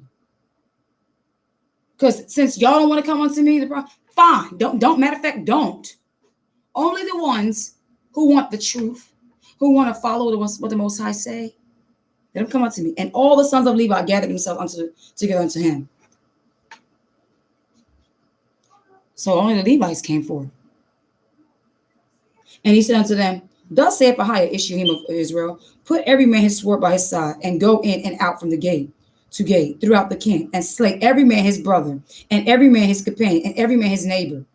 And the children of Levi did according to the word of Moses. And there fell of the people that day about 3,000 men. Hallelujah. Hallelujah. Get these devils out of here, Father. That's coming soon. There's going to be a dropping of bodies hitting the floor. You ain't kept by his true name, you're going to hit the floor. You don't want them to go before you, you're going to hit the floor. Suddenly, unbeknownst to you. For Moses had said, consecrate yourselves today to Ahiah, even every man upon his son and upon his brother, that he may bestow upon you a blessing this day. Now he got to do a new sanctification. There needs to be a sanctification process going on here. He had to remove the foreskin of the nation. He had to remove the leavening out of the nation. It's always been about cutting, separation. Holy with the holy, unclean with the unclean. That's another thing. When there was an issue with one saying holy is before Holly, right? It's before this Hindu deity named Holly. Well, then where did hallelujah come from then? Why don't they question hallelujah? Sounds like Holly's name's in that. And it came to pass on the morrow that Moses said unto the people, ye have sinned a great sin. And now I will go up unto Ahiah. Now, mind you, the only people that is left behind are those who did what Moses said. They weren't the ones who was like, had an issue. Why wasn't it? Did anybody rebuke? Did anybody rebuke when they was taking out the gold? Did anybody say, wait a minute now, we shouldn't do this? So that meant that sin was upon them too. See, this is why we must rebuke error. We must not let anything go unnoticed. Yes, sin a great sin, and now I will go up unto Ahiah, peradventure I shall make an atonement for your sin. And Moses returned unto Ahiah and said, oh, this people have sinned a great sin and had made them gods of gold. Yet now thou wilt forgive their sin, and not blot me, I pray thee, out of thy book, which thou hast written. And Ahiah said to Moses, whosoever has sinned against me, him will I blot out of my book. Don't worry, Moses. Don't beat yourself up. They got a problem with my word. I'm gonna blot them out of the Lamb's book of life. Therefore, now go lead the people unto the place of which I have spoken. In other words, we can't get distracted too much. We can't hang on that too long. We got to continue to do the work. Moving along. Next. Spoken unto thee, behold, my angel, my messenger shall go before thee. Who is his messenger? Yasha. There he goes. Shall go before thee. Nevertheless, in the day when I visit, I will visit their sin upon them. And Ahiah plagued the people because they made the calf which Aaron made. So the ones that didn't want to come forward was slain. About 3,000 men. And then the plague went forth.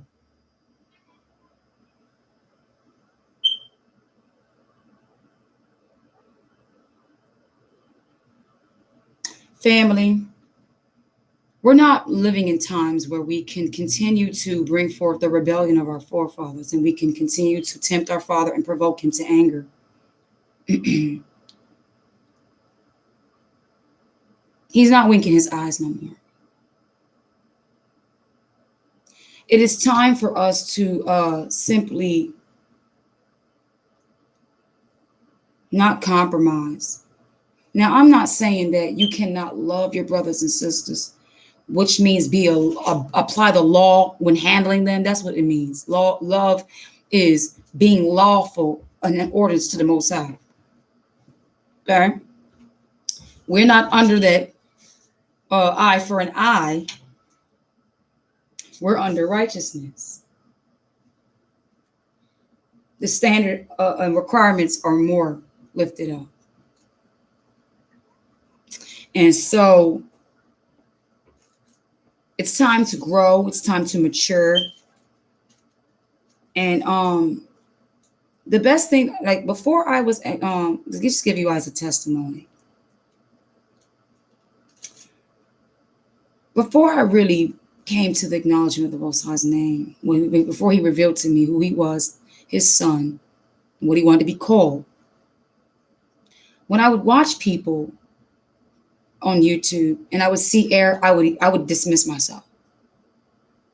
That's another sign to the Father that he might be putting you through to before you even get to him. He wants to see if you're gonna fold or you're gonna fall for the traps. Because if you're a compromiser and a bobblehead, you ain't never gonna get to him until you understand that you gotta learn the word. You gotta know the word in order to know what to find, to see where the error is. In order to know the word, you gotta be able to receive him. Receive his spirit of truth, because his spirit with truth will help you, because there's a spirit of deception out here.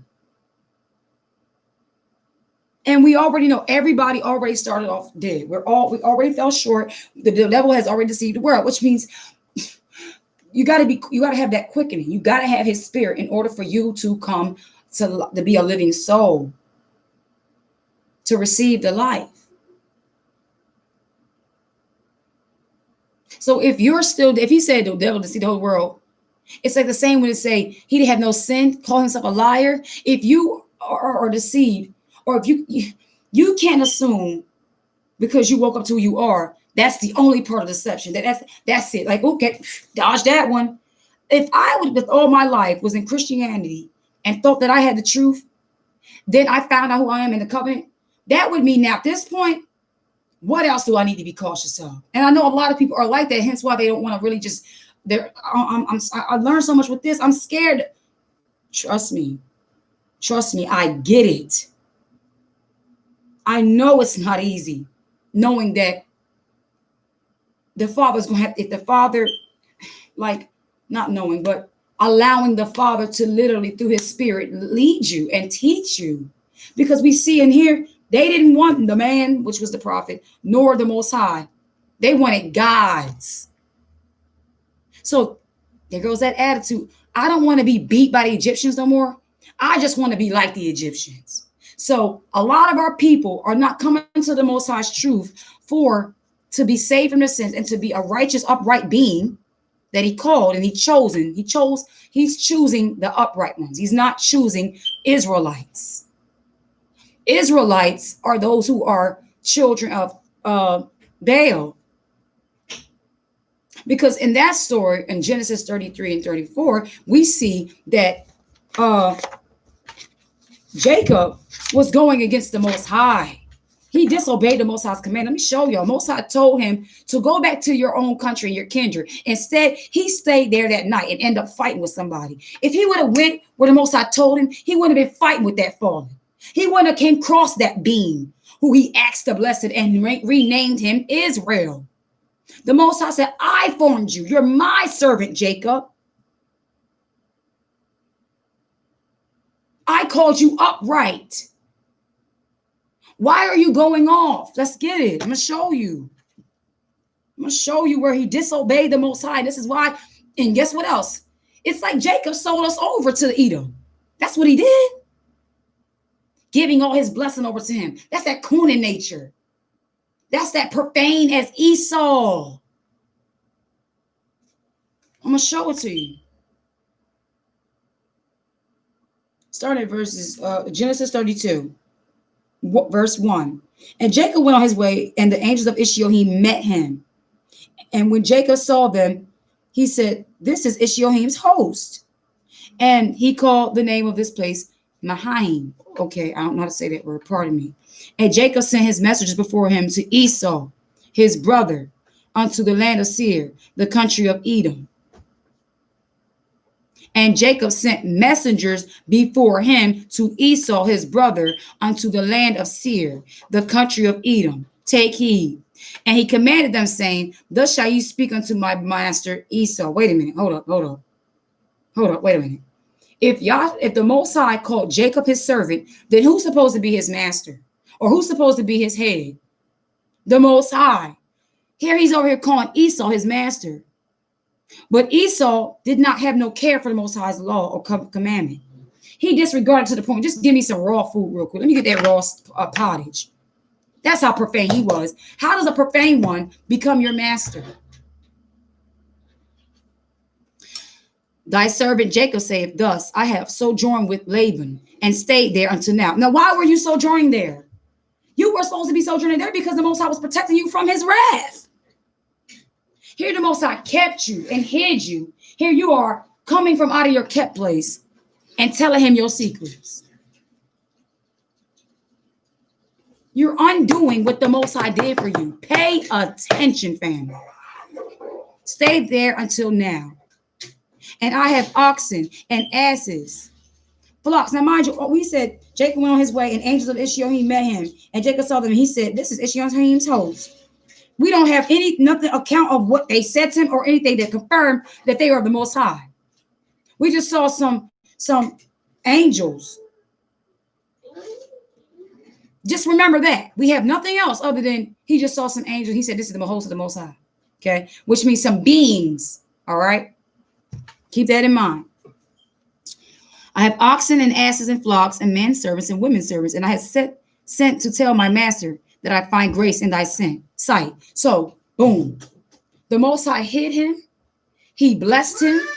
He increased him. Go get the cage. No, lady. She was, lady! You sit your, no, you're not. No, you're not. You will not. You be good. You be good. Come on. She wants to know all that. Come on. You behave. You will not bite my son. He's a prince. Now, let's get back. Okay. So while he was in Laban's house, the Most High blessed him and increased him. Here he goes. He said, Cast not your pearls upon swine and give not that which is holy unto dogs. Esau is already not counted no more. I don't know why he's calling him brother. He's not a part of the covenant. He said in his heart, I will slay my brother Jacob. For it was already written before the children was born who the Most High chose. So here he is trying to give his blessing unto the accursed one. Pay attention. This is straight coon action all up in here. This is coonery. Some people say, oh, he's trying to make peace. For war is in his heart. Listen, he's formed. He was fighting with you in the womb. He ain't going to change. And there's some of our people that want, there's a part of us to some extent that want those who are not upright to be upright. And we can't force them because it's the spirit that quickeneth. If the spirit has not quickened you, you are dead. Esau has not been quickened. Esau is not a part of the government. For I am the Ishiohim of Abraham, Isaac, and Jacob. He did not mention Esau. Why is Jacob over here trying to give over stuff to Esau? Pay attention. Let's go further. Jacob was greatly afraid. Boom. Here we go with this afraid again. See, wherever there's afraid or fear, you better know that somebody is out of the Most High's command. They're out of the Most High's jurisdiction. They're doing something on their own. They're leaning to their own understanding. They're going off. Greatly afraid and distressed. Why? Because he's fearing Esau's might. He's not fearing the Most High right now, who's above man. Don't fear him who can destroy the body, but rather fear him who can destroy the body and the soul. See, Jacob forgot about that. Once he got blessed, come on, Deuteronomy 32:15. See, Yesharon waxed fat. He was kicked back. He forgot his Ishiohim and lightly esteemed the rock of his salvation. Who's doing this? Jacob. Jacob. And I'm going to show you how. He divided the people that was with him and the flocks and the herds and the camels into 2 bands and said, if Esau come to the one company and smite it, then the other company which is left shall escape. And Jacob said, oh, Ishiohim, oh, now you calling on him. Of my father Abraham and Ishiohim of our father Isaac. Ahiah, which said unto me, return unto thy country and to thy kindred, and I will deal with thee. He said, and I will deal with thee. So he told him, you can leave Laban's house. You can go ahead. I stand correct. I thought he was telling him to leave where he was at. So you can go on out there. You ain't got to hide no more. I'm going to be with you. Why are you afraid if he told you I'm going to be with you? I am not worthy of the least of all the mercy. I don't care about that toy, Zebediah. Put it on the table. I am not worthy of the least of all thy mercies and of all thy truth, which thou hast showed unto thy servant. For with my staff I passed over this Jordan, and now I am become 2 bands. Deliver me, I pray thee, from the hand of my brother, from the hand of Esau, for I fear him, lest he will come and smite me and the mother with the children. And thou saidest, I will surely do thee good, and make thy seed as the sand of the sea, which cannot be numbered for the multitude. And he lodged there that same night, and took of that which came to his hand a present for Esau his brother. And he lodged there that same night, and took of that which came to his hand a present for Esau his brother. He's trying to take what the Most High gave him and give it to Esau and think, well, if I bless you, will you not hate me no more because it was said that you're supposed to be the servant? Are we going to be friends now? Esau feels, though, if I can't have everything and be the boss, I don't want it at all. America feels if you Negroes can't serve us and stay in bondage and stay on the bottom, then we're just not going to have you do anything. We're just going to kill you off then. That's Esau's heart. They'll never accept the fact that the Most High chose Jacob. Get that through your brain. There's nothing you can change in far as Esau. They're not upright. 200 she-goats and 20 he-goats, 200 ewes and 20 rams, 30 milch camels with their colts, 40 kin and 10 bulls, she-ashes and 10,000. Did he say, oh, Father, tell me how I should present myself to Esau? Father, if it be your will, should I bless my brother Esau? Father, should I seek peace with my brother Esau? No, he just said, can you protect me from Esau? Because he's going to kill me. I'm scared. So when he came to him in fear. He that cometh to the Most High must first believe that he is, and he's a rewarder that diligently seek him. In other words, you must believe that he is able to keep you from him. Not no, can you protect me? No, you ain't got no faith. I hear fear. Yeah, you very well said you're afraid, Jacob. And that doesn't sound sound. Your mind is not sound. You're thinking that a gift which destroyeth the heart is going to cause him to stop. He doesn't want those gifts. He wants that blessing you got. He wants that birthright. That's what he wants. This is why they constantly are shooting and killing our people and trying to destroy us off the face of this earth. Because they know they're not getting that portion. They're not getting eternity, rulership. It's not for them. And thou says, I will surely do thee good and make that. Okay, I read it. Verse 14. Okay, I read it. Okay. Let's go to 16. And he delivered them into the hand of his servants, and every drove by themselves. And he said unto his servants, pass over before me, and put a space betwixt drove by drove. So instead of the Most High being before him, he got servants before him. Oh, I know he's going off. What do you mean? No, Abba, through your spirit, please reveal this to the children. Please wake up the eyes and allow them to grasp what Jacob is doing right here. And he commanded, he bring her upstairs. She went up there. It's time to wake up and hush your mouth and get his spirit in subjection now. Get yourself in order. She's still sleeping. And I don't care. If you're still sleeping, there's going to be penalties for that. Don't you dare walk up the stairs. You go wash your face and brush your teeth and get ready for the day. That is a command. Good job. And he commanded the foremost, saying, when Esau my brother meeteth thee and asketh thee, saying, whose art thou, and whither thou goest, and whose are these before thee? Then thou shalt say, I am in what? Don't worry, I'm gonna deal with them both. Then thou shalt say, they be thy servant, Jacob. It is a present sent unto my master Esau.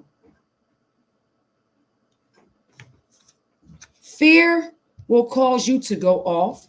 Fear will cause you to make the fault, lean to your own decisions, and fear will lead you into a dizziness state. You ain't gonna have a sound mind.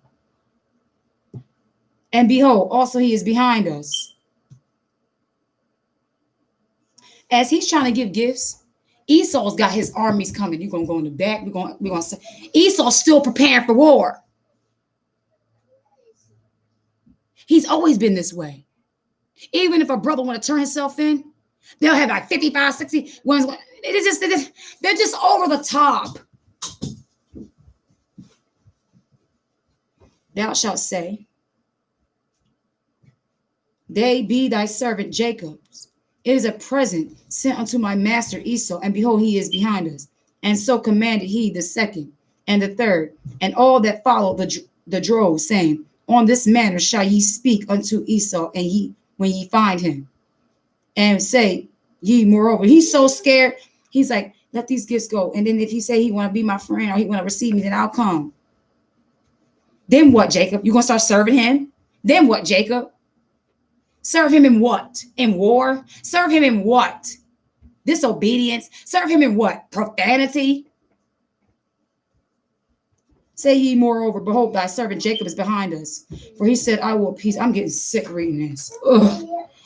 Him with the present that goeth before me, and afterward I will see his face. Peradventure, he will accept me of me. He will see my gifts, and then he'll accept me. So this is that wanting to be accepted stuff. Thank you, Father. Oh, Father, I thank you that we don't need nobody but you. That your love is better than life, and that we will begin to see you more than we seek the approval and appeasement of man. For when father and mother leave and forsake us, and brother and sister, or husband and wives, you and children, you are there.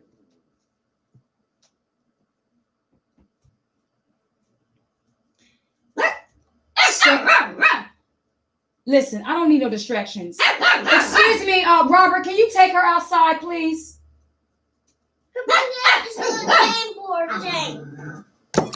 Father, can you have him take her outside in the name of Jesus? Thank you. Thank you. Thank you. Thank you for taking her outside, because I'm just trying to get my father's work done. Thank you. I appreciate that. And he rose up that night and took his 2 wives and his 2 women servants and his 11 sons and passed over the fort Jabbok. And he took them and sent them over the brook and sent over that he had. Now he's giving over his children. And Jacob was left alone. Everything the Most High gave him, he's given over to Esau. Just so he could be accepted. He's not considering his children's feelings. He's not considering the father's feelings, his wife's children's feelings, his servants, the animal. The blessing did not belong to the servant. See, servants don't know what to do with a blessing. They don't know how to work with it. They just gonna spoil it. They don't know what to do with the Most High's blessings. They don't know what to do with the earth. Esau, y'all didn't know what y'all was doing with this earth. Y'all come up with weapons of destruction. Y'all just could not leave well enough alone. You just couldn't stay in your own land. And Dana Stevens, there was a recent video you put up. You know, I've been watching you. I'm still watching you. Be very mindful of you, beloved. Got my eye on you. You said that something about white evangelicals or Massa built this country, or white black people didn't build this country, or something in the such where our country, said our country. And it was told through the word, for it is written that Mount Seir was y'all territory. Okay. Mount Seir was your country. Okay. North America was not your country. Europe is also not your country. You're not Europeans. Okay. What's the matter, Zebediah?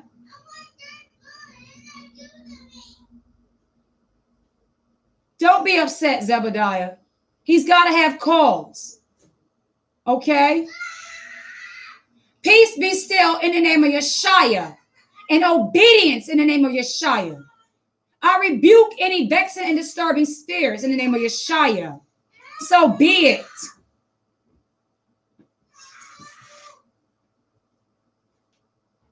I thank you, Father, for peace being restored in my home. It is well for my son. All praises to the Father. Now, let's see. So he, verse 21. So he was with the present before him, and he was and himself lodged that night in the company. And he rose up that night and took his 2 wives and his 2 women servants and his 11 sons, and passed over the fort Jabbok. And he took them and sent them over the brook and sent over that he had. And Jacob was left alone. And there wrestled a man with him until the breaking of the day. And when he saw that he prevailed not against him, he touched the hollow of his thigh. The hollow of Jacob's thigh was out of joint. The Most High made him whole. When the Most High created man, the joints were in place. Why is this man knocking something out of what the Most High put in order? One sign. Well, that's actually second sign. Nowhere did we read in here the Most High said, Jacob, give unto your brother and I'll be with you. No, he said, go to your own country and your kindred and I'll be with you. The only kindred he's looking for is Esau. He ain't looking for his mom. He's not looking for anybody else. He only looking for Esau. I just want my brother to be good. I'm sorry, Jacob, but he's not upright. And he said, let me go, for the day breaketh. Just like Kevin Gates' song said, it's only safe for me to come out at night. My skin glow at the night. Then my eyes turn dark in the pale moon night. So if this fallen angel is in a song, grand rises, Maya, peace be unto you as well. Thank you, peace received. Oh yeah, that's the Strong's for the Bali and the Lord. I forgot to put that up there. So if in Kevin Gates' song, he says, the Supreme Council warned against me. I fell in love. The Supreme Council warned against this. I'm not human, but I'm human-like. Right? Yeah, I'm kind of human-like. See, when people, our brothers and sisters, are blind and deaf, and they listen to this hip-hop, R&B, whatever music, the majority of the time, they're under the influence. So under the influence and being blind spiritually and deaf, they're not counting on you catching this stuff. They're not counting on when a fallen angel is professing to you, he's a fallen angel. Yes, son. That's right. I'm sharing it with the people now. Mm-hmm. That's right. Zion, how about you share with the family what you learned from yesterday? What you got? That Cain was a fallen angel. Mm-hmm. And I was a fallen angel. Yep. We didn't get to finish that part because if you read in Genesis 4, it tells you, verse 26, and to Seth, to him also there was born a son, and he called his name Enos. Then began men to call upon the name of Ahiah. Then began men.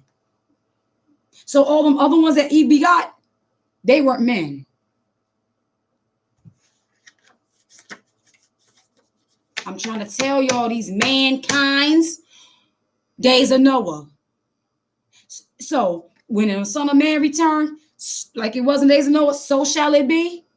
Some of these little celebrities, this is what they call him, King James, LeBron. Some of these people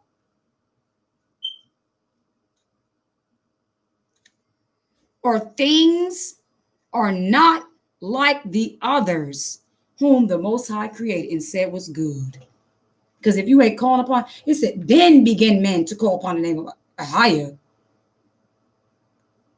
What were those beings before? not calling the name of higher.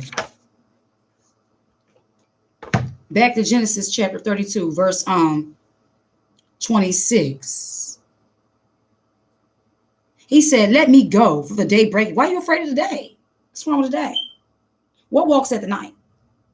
I'm not saying, I mean, yeah, you might walk and you have the night shift, but honestly, like, what's the problem with you coming out at the daytime? You scared of the light? For the light shine in the darkness, and the darkness comprehended it not. And the darkness did not with the light to shine, for it, deeds would be reproved. So what's the problem? Being, what's really good? If you're of the Most High, the sun brings forth the glory of the Most High. Yes, animals do creep in the night. Right, beloved. So this is a being that has an animal-like mindset. But you know what? We can't even disrespect the animals like that, because even the animals in the days of Noah recognized Noah's righteousness when the beings on the earth hearkened not to his call of repentance. So there were more animals on that boat than there were human. So we want to say something more like a fallen or a beastie type or a unrighteous type. You know what I'm saying? I'm going to give it to you. I'm going to show you right now. Kevin Gates confession. Y'all can just look right here and go to the. Now, mind you, I mute the music, but I look at the lyrics. I was showing the children, breaking down the lyrics. Okay. Okay. Over here.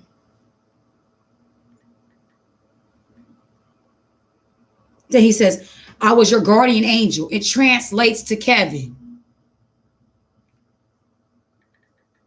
Oh, yeah. Go ahead and look up and see if the archangels are fallen. Go ahead and look that up too. Anything with EL is fallen. For the Most High's messengers are what they call cherubims or, messengers, seers, but L's. Hold up. They're trying to be slick now, y'all. Hold on. It's called the song Fly Again. Tell me, I'll fly again. Will you? You not flying again. For we know the angels shall be judged and they're bound. He put them out. They not getting back up there. Fly again, my behind. You ain't going nowhere, devil. Okay. Let me mute. Hold on. Now, first he starts off saying, back against the wall, what do you hold on to? I know there's something that we all go through. Just aim for yours. That's the same thing as do without wilt. Okay. No, you don't aim for yours. You aim to do what the Most High tell you to do.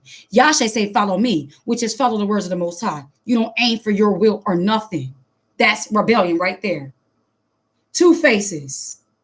I'm coming off to you like I'm a gangster. I'm from Chicago. I'm a gangster like y'all. Receive me and follow my rebellion. All the while, I'm a fallen, snatching souls with me. And the seers and the woke ones, we're blowing the trumpet, we're ringing the alarm, and we're exposing y'all. And you're going to get your filthy hands off and away from the Most High's creation that he made, which was good, which is also called upright.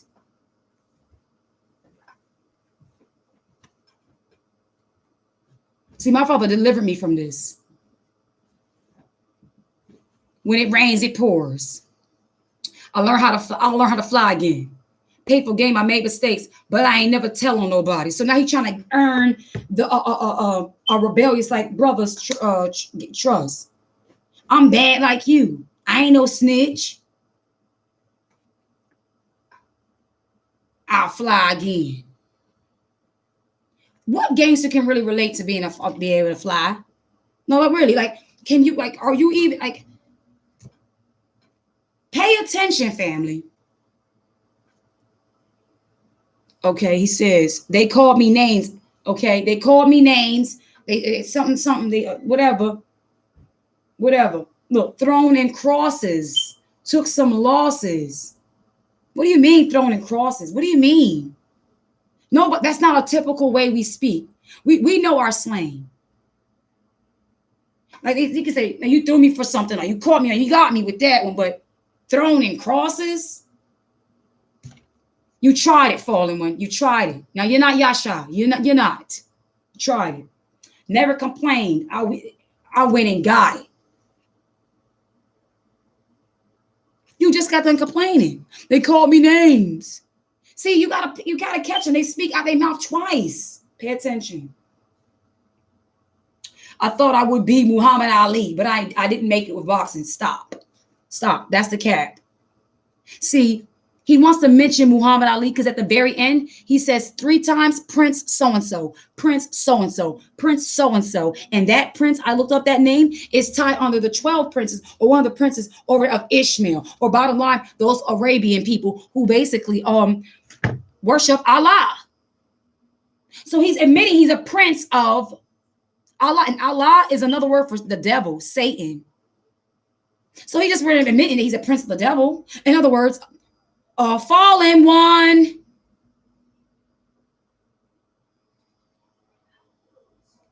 Defied the odds. We got me a job. Rap game passed me lots of times. Never hating on nobody.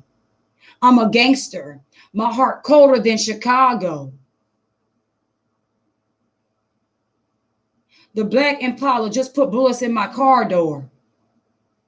Lord know my heart. Boom. Dolly know my heart. And I got so much love to give. This is when the tongue gets crazy. Pay attention. This is when the tongue gets slick. He who tries gotta die. Put on murder gloves for him. He who tries gotta die. Put on murder gloves for him. Put on murder gloves for who? Who's the father of death? Who's the father of kill? You are of your father, the devil, who was a murderer from the beginning. Yeah, put on gloves for who? Gloves is something to cover. I'm going to do something so that when I do it, it can't come back to me. I want to look like I'm a gangster because gangsters, what? They destroy their people. They sell drugs. They kill their people. This is one of the tactics of the fallen. It ain't just war. It ain't just like going over lands with that. The drugs is the biggest war in our neighborhood. That is the biggest thing that has destroyed our generations. The crack epidemic. Don't you think a fallen one influenced one of the Reagan, the presidents? Then they gave it to the small ones, taskmasters, which i.e. became the traumatized broken brothers. They didn't know. Just like Eve didn't know. But they still thought it was good. It's okay. I'm going to feed my family. If each person had this individual mindset, or the hell with you, I got to get mine. Do I pursue my... You understand how that affects the whole everybody? If you're going to get yours, and you're going to get yours, and you're going to get yours, and you're going to get yours, where's the love of the brethren? That's direct breaking of the Most High's commandments. That's that Cain stuff. And like in the Minister Society, what they get that boy's name? There was a bad one. When the guy who, his name was Cain. And then the one guy said, do you ever think about the grandfather that was taking care? He said, you ever think about what happened if you was to die, where you would go? He was trying, they were old and soft tone, but he was trying to talk to him like some sound wisdom. Look, son, you got to get out these streets.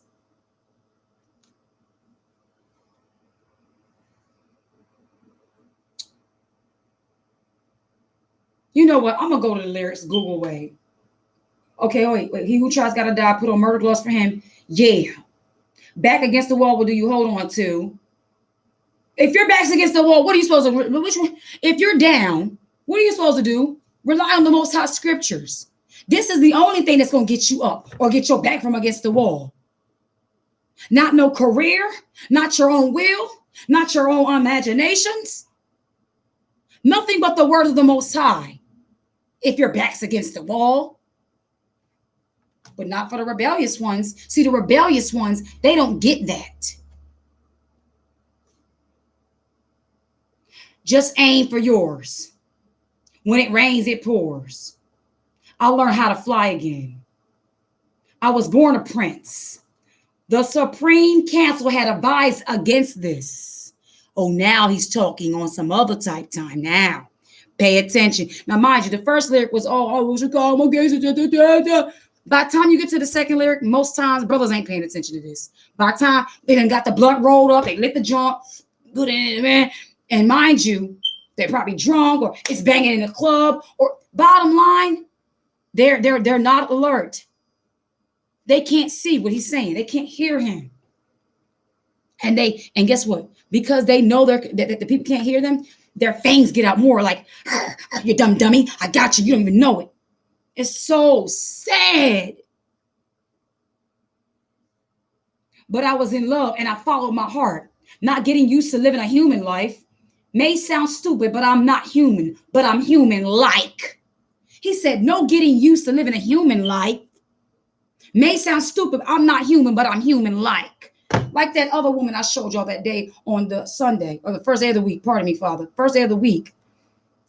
And I put up that video of that woman. She's a fallen female angel.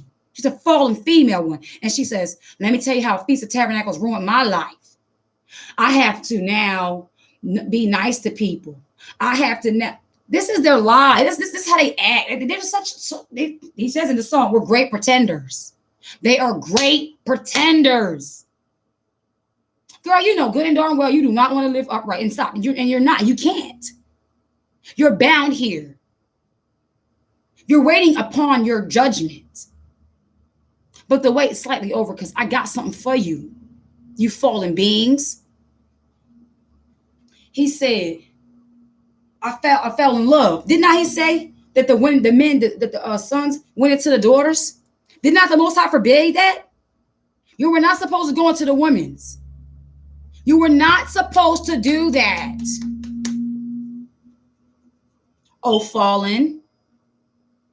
Like you over here with Eve from the very beginning. She was not your wife. She was not your helper. She was given to Adam, the man who was formed by the word, not trying to be contrary to the word. You fallen are contrary to the word. And once we find your contrariness, we're coming for your necks. You better believe it. And we're going to bind you in chains. All praise to the Most High. My skin glow in the dark. It's only safe. Hold on. You ain't going to be slick. No. I'm going to take you back slowly. May sound stupid. I'm not human, but I'm human-like. My skin glow in the dark. It's only safe. Pause. My skin glow in the dark. It's only safe for me to move at night. He said, let me go, for the day breaketh. And he said, I will not let thee go, except thou bless me. Jacob was ignorant. Jacob didn't know what he was dealing with right here. And he said unto him, what is thy name? Now, mind you, say the day breaketh, that means it's nighttime. When he seen angels of Ishmael, he met him. He said, this is the host of the Most High. That means their skin was probably glowing. He just said it. My skin glow in the dark. It's only safe for me to move at night. So your skin was made for you to move at night because you are a night being. You're a night walker. Psalms 91 told us he would keep us from them kind of things. Come on, let's get Psalm 91 really quick. Let me show you. And the thing that walketh at the noonday, gropeth at no. What's groping? Those who are bound here. Y'all better come on, y'all. Most High, expose these devils. Bring it out, Father. There's nothing he said that shall be hid that will not be revealed. He that dwelleth in the secret place of the Most High shall abide under the shadow of the Almighty. I will say of Ahiah, he is my refuge and my fortress, my Ishiohim, and him will I trust. Not go aim for yours. When it rains, it pours. No, I'm going to trust in his word. Surely he shall deliver me from the snare of the fowler and from the noisome pestilence. He shall cover thee with his feathers, and under his wings shalt thou trust. His truth shall be thy shield and buckler. His word. And who is the truth? Y'all should say, I am the way, the truth, and the life. Thou shalt not be afraid for the terror by night, nor for the arrow that flieth by day, nor for the pestilence that walketh in darkness. Ooh, now let's get the definition of pestilence, family. Let's see. Okay, I'm going to put my bookmark here in Genesis 32. Keep my book open to Psalms 91. Get me some definition of pestilence.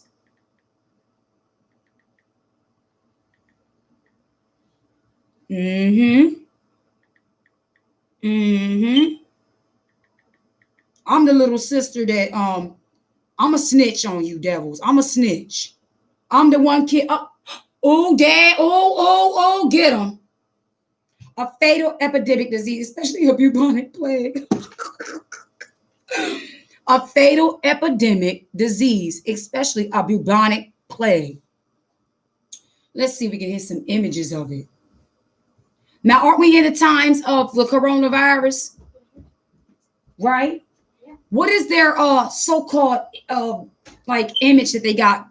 The promotion image. They got that god of Anubis, which is the god of death. If they have the god of death, they're letting this know this is a plague or a pestilence that is bringing forth death.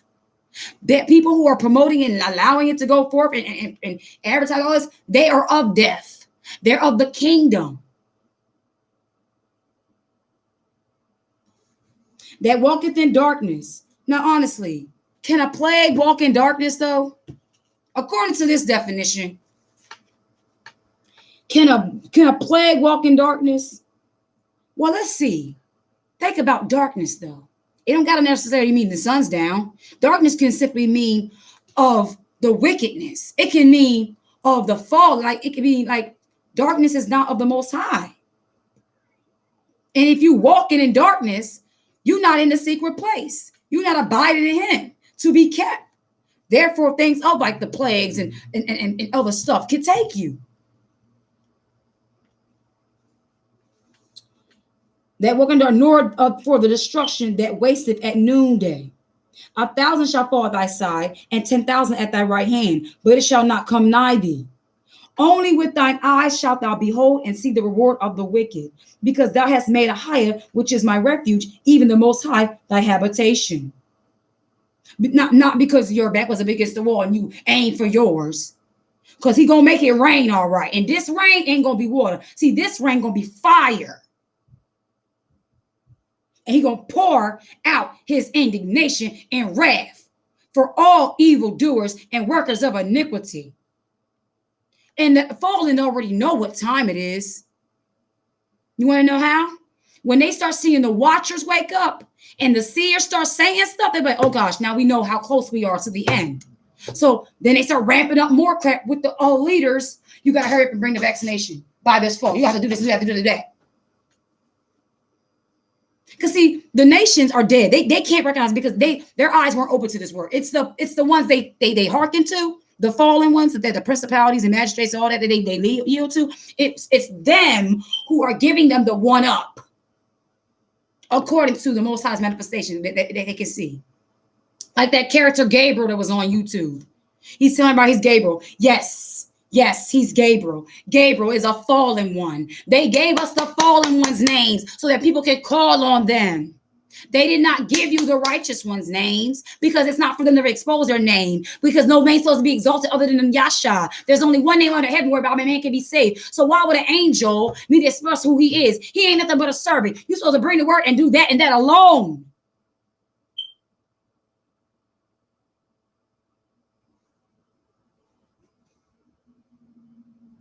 There shall no evil befall thee, neither shall any plague come nigh thy dwelling. For he shall give his angels or his messengers charge over you, to keep you in all your ways. But the ones who fell, they couldn't do that. They thought upon themselves to go into the women's. Welcome, highest prophet. Shalom, my brothers and sisters. All praise to the Most High for high. Yes! All praises for sure. All praises for sure. Hallelujah. That's right. All praise to the Most High. That's right. Glory. Oh, I ain't got no right now. I gotta make some. I'll take you to. I'll get you some in a bit. Hold on. I want y'all to sit down and be in class. You're supposed to be in class. Where's your sister? Charisma. I'm gonna try this again. Charisma. I need you to be in the proper attire and in class. Proper attire and in class. Go ahead. No. You can't get a shower. You can come. No. And a no. You're going to sit in class. Remember what I told you. He said, they shall bear thee up in their hands, lest thou dash thy foot against a stone. Thou shalt tread upon the lion and adder, the young lion and the dragon shalt thou trample under feet, because he has set his love upon me, not upon his own children, not upon his house, his deeds. His love is set upon him. He showed forth the same fruit that Abraham had. Now I see your faith is like Abraham, that you will withhold no good thing for me. And therefore, because you have done that, I'm going to reveal my son unto you. So don't hurt your child. I got you, Abraham. Come on. Because he has set his love upon me, therefore will I deliver him. I will set him on high, because he hath known my name. Known my name. Ahia, Asher Ahia. You let that name ring. Be exalted. Holly, all praises to the Most High. All praises and honor to the Most High. I'm going to say what I know, because I know that every word I say, I speak, I have to give an account for. So I know I'm saying all praise to Ahia in the name of his son, Yeshua. That's right. He shall call upon me. How? Because he knows his name. I will answer him. Why? Because he knows my name. I will be with him in trouble. I will deliver him and honor him. Why? Because you know my name. With long life will I satisfy him and show him my salvation. I'm going to show you my son. Now he's going to manifest in my word. It don't matter what you open up. He's going to reveal. You're going to get mysteries. You're going to get secrets. Because in the secret place, there the secrets are revealed. All praises and honor, Father, help me. All praises and honor and glory. All honor and praise and glory to the Most High. In the name of his son, Yeshua. With long life will I satisfy him and show him my salvation. Boom. John 17. He said, I've manifested thy name unto the people that you've given me. And they have received it. And they know. They're sure. They know that you have sent me, and all that has been yours, they know. They're not staggering babies no more. They're graduates. They're upright. They're upright. They're not at their bail no more. They're not going off like a coon, giving that which you have given unto them and giving it unto swine. In other words, they understand who you were sent for as well. They get that many are not going to get this. They understand that. And if somebody's walking around the street screaming, repent, repent, repent, they're going to see them as a false one. You are a false one, not son of our Father. Because why? The gift is not to be thrown around like that. Just like John the Baptist. He wasn't screaming, acting a fool. He was hid in the wilderness. And when people that tried to come find him out, he rebuked them and told them, who have warned you of the wrath to come? Some of you people shouldn't even be hearing of the warnings. That's why the fire alarms are going off. Smoke detectors are going off. It's a heathen detector. That's right. Say I said that.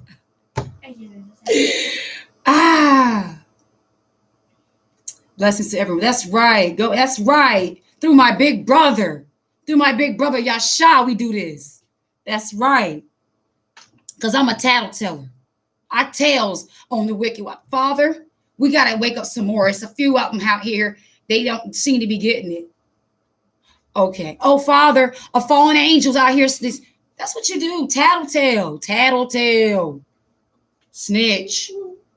Because see, Enoch judged them. They thought they could ask, can you go ask him, can we come back home? And once I said, don't you even think about it. You ain't getting back up. You ain't flying again, Kevin. Or Prince. What did he say his last name? Or was go ahead, Professor. Go ahead and get Wash. Go ahead. Let me show y'all. I ain't finished showing y'all the rebuke on Kevin Gates. And Yasha said, the gates of hell shall not prevail. Now take that, Kevin Gates. How about that?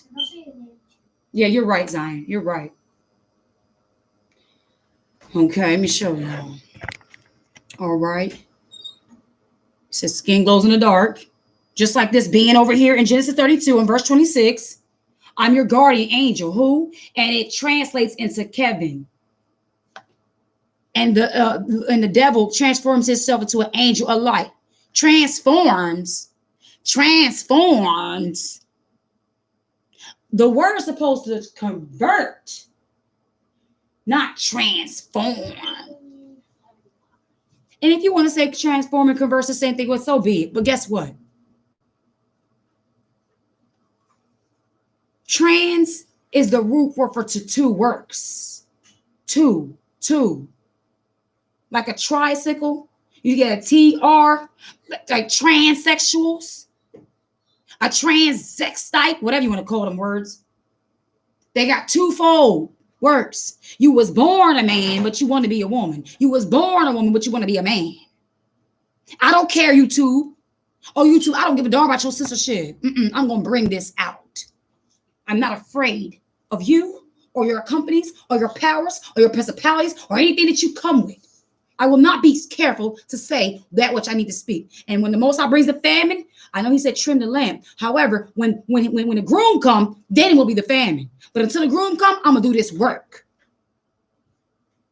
No love like mine, another lifetime. What? Another lifetime. We used to be together. We used to be together. Look at this. No love like his. No greater love hath the man who laid down his life for his friends. I'm going to keep rebuking you. All with the scripture. I'm going to keep rebuking you. Come on, family. It hurt he said, gave up. Oh, wait up. He said, gave up my wings and fell in love. Was supposed to be your protector. Oh, he's snitching. He just kept it. He just told himself. Gave up my wings. Was supposed to be your protector. But I fell in love. No, you fell in lust. You fell in lust. Because love would have kept you from breaking my father's commandments, you dog. Love somebody else. You broke my heart. And it just ain't getting better. Oh, well. The angels telling me, hold up. The angels telling me that a higher won't let me back into heaven. Why are you saying you're going to fly again? Why is your song all soothed in, bathed in rebellion? Oh, yes, my brother's bringing it out through this vessel. That's right, brother. That's right. Fallen angel demon talk, beloved. But guess what? People will see Kevin Gates. Can I get your autograph? There are people who worship these fallen ones and they don't even know it. Football, basketball. Kobe Bryant was another one. Yeah, they bring forth seed, all right. Corruptible seed. Dang, I'm tired of playing games with you. Now you're trying to talk like he's somebody from the hood. I know inside you feel the same way I do. Here we go. Listen to vanity. We is a reciprocal of one another. We come from the same star. We got the same O's under our nose and we got the same scars. LA Fitness wasn't surprised at all. We driving the same car. LA Fitness, you vain. You trying to get your body right. You owe it to your body. Same car. You want a lot of people who drive their cars. You know, some people get gloat for their vehicles. Speaking of vanity, one of the attributes of the 7 sins, one of the vanity, pride, sloth, gluttony. What else is it? Some more. But anywho, he said, same more, shopping on impulse. Look at that. No self-control. No fruits of the spirit. No fruits of the spirit. Those who have not temperance and self-control, of course, they wouldn't understand. What's that scripture, Abba? Profession will keep thee. Discretion will keep thee. Thank you, Father.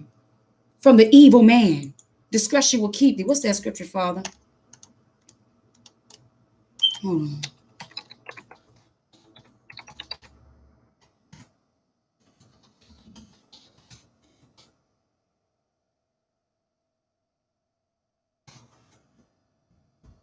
Proverbs 2:11. Proverbs 2:11. See how the scriptures rebuke the fallen angels? That's why you got to know the word, family. It says, know ye not that we shall judge the angels? How much more in this life? In order to judge the angels, you got to know the word. You got to be qualified. Okay? Proverbs 2:11. Psalms. Okay, Psalms. Oh, I got it highlighted too. Discretion shall preserve thee. Understanding shall keep thee. With all thy getting, get understanding of what? The word of the Most High. So if you understand the Most High, look, verse 9, then shalt thou understand righteousness and judgment and equity. Yeah, every good path. You're not going to be shopping on impulse. You ain't going to be all vain all up in the LA Fitness. Well, you know, fasting will keep you. Fasting is good. Just fast. It deals with the spirit and the body. LA Fitness.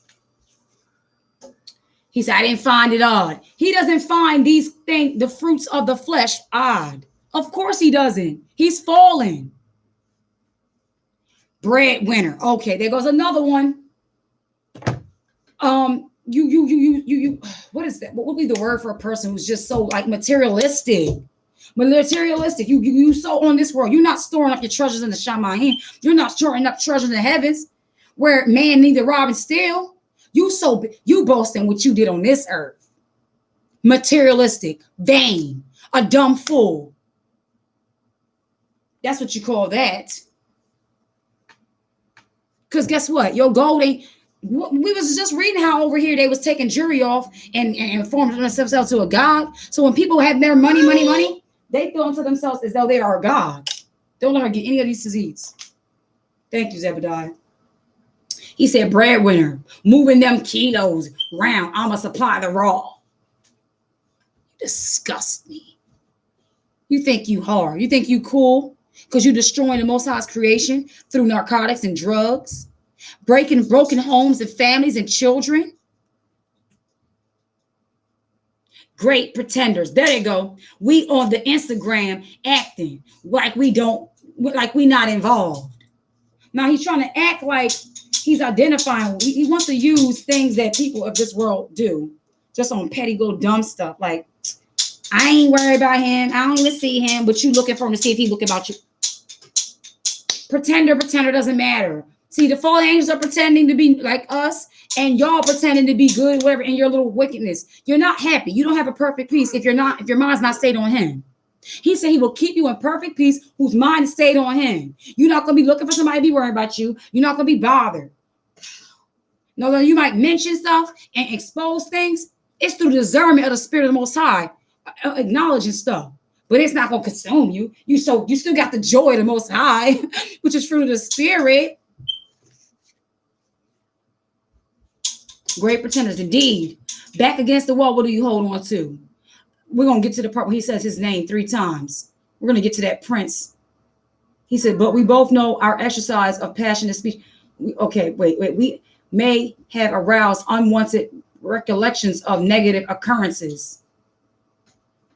He going off, boy. But no harm would have ever come to one possessing royal blood from dying on hand. Possessing royal blood. For as we move in the signs of love, true peace, freedom, and justice. How are you moving in the signs of love? Did you mention any? All you did was you spoke against my brother. That's not true love. You don't know Yasha. You don't know love. If you don't know the word of the Most High, you do not know love. If you can't love the Father, you can't love nobody else. You're incapable of love. Only he that draws his sword shall be met with brute force. Draw the sword. I'm drawing the sword of the Spirit. What's up? Brute force? Basically, those who speak according to the Most High's word are going to be slaughtered. We're going to be killed for his name's sake. We're going to be hated for his name's sake.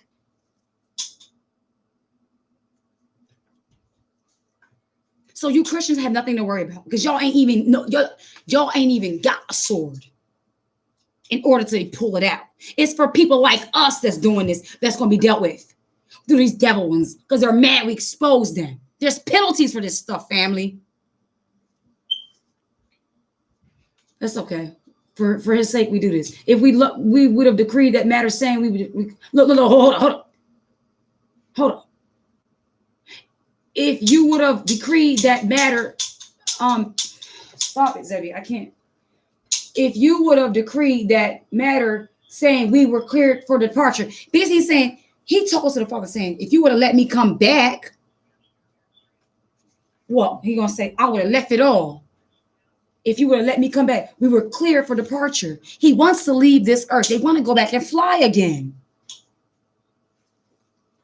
I would have threw it all away and accepted whatever ridicule or consequence behind my actions. He said, well, you ain't have to deem me down here. I wanted to take my consequence. And how you going to tell the Father how he should punish you? That's the same thing Cain was saying. My burden's too much for me. It's too much that I can bear. When people see me, they're going to want to kill me. See me, they're going to want to kill me. Yes, Kevin Gates. Yes, you fallen ones. We want to kill y'all. Because why? Y'all put your hands on our people. Y'all the sharper possessed. But the Most High said, vengeance is his. Most High said, vengeance is his. So, just know that the big guy is on his way. And the one that y'all hated is going to be the one that's going to settle the books. The one that y'all coveted and y'all jealous of, Yeshua, yeah, that's right. He's on his way. That's who's coming. Ain't nobody else but Yeshua. And I say that boldly. I say that firmly. He said, for I believe in love. No, you don't believe in him. No, you don't believe in him. Because if you believe in him, guess what? You don't believe in him. It's too late. You believed in Lucifer. When Lucifer curled and convinced y'all to go against and rebel with him, you 1/3. You 1/3 of the fallen. He said, one day, maybe this eternity or another. Maybe in this eternity or another. No, you're not. No, it's over for you. You'll see yourself for what I know you to be. When he talks to that girl now, if ever you needed anything, okay, shut up. He's talking stupid now. For you are in me. Oh no, he did not try to sound like Yeshua. He said, "For you are in me." He did not try the abiding speech. He did not try to quote John 14:15. If you abide in me and I in you, my Father and I will make our abode with you. And wheresoever you ask according to my name, that will my Father do. Now, he did not just try that. He said, excuse me, that's my notification on my camera. I'm in love with you. In short moments we share. Hold on. Oh, no, he tried it. Okay, I skipped it. All right, there you go. If you need anything and nice changes, such as my love, okay. Oh gosh, it's going really fast. Okay. You'll see yourself on. Bottom line, y'all can look up the lyrics yourselves and see when you try to say, I'm in you and I by Shalom to you, Sav King. Exactly. That's right. We are protected by a higher. Exactly. Because my brother already prayed it. Keep them from the evil. So I ain't worried about no evil. And when it's time for us to go up out of here, if he choose that be our path, so be it. If he choose to let me be spared, well, however, it be his will. You know? A queen. If you ever need anything, this life changes, such as my love is for you. Boom. For you are me and I am you. Oh, he did not just try it. Who did he say I am? Oh, no, he did not try to be the Father. Y'all better see. Even the fallen ones know what his name is. The fallen ones know it ain't nobody's Yahuwah. The fallen ones know it ain't the Yahweh. The fallen ones know it ain't Yeshua. The fallen ones know. They know. He just blasphemed. Yes, he did try it, sis. Yes. Thank you. Okay. Okay. All right. Love you too. He said, for you are me and I am you. Oh, no, he did not. I'm in love with you. No, you in lust. In short moments we share will be forever. No, it won't. Nothing's forever but the word. For heaven and earth shall pass away. No, nothing is forever but his word. Yahshua's forever. No, not that love. Not your little fornication, rebellious act. And the girl he's singing to, I think it's a real girl. I don't know. Unfortunately, she don't know what she got on her hands. I hope and I pray for that sister that she finds some light and wake up. The name is coming soon. I know you'll never be a BS. My heart will, okay, but at least we know we're going to die for our beliefs. So he said, at least we know we both willing to die for our beliefs. So this was him trying to come and defile a woman who probably believed in God or something, and in her level of revelation, because He said she's shopping on impulse and they come from the same star. So they come from the same star. Obviously, she fallen too. They got the attributes of the fallen. Exactly the opposite fruits of the spirit. Now y'all see why it's important to have the fruits of the spirit. First of all, to have the spirit. It is so important. Now we're going to show you at the very end. He's going to say his name, Prince something, something 3 times. Yes, he did try this, but guess what? He going to see what's going to happen for that trying. He going to see the penalty for their actions. He already know. In closing, I remain the same as I leave, upright and independent. No, he didn't. He just said upright. No, he did not. No, he did not. No, he did not. Is he upright, family? If he's breaking the Most High's commandments, he just tried to say he was Jeshurun. Did he call himself a prince of Israel, or he called himself upright? You ain't upright though. Okay, they want to skip the thing. They just listen, y'all. I'll put it on pause, and they just changed my video. I'll put it on pause and they just changed my video. So I'm going to go to Google and get the lyrics that way. Since they want to do stuff like that. Since they want to mess with my phone.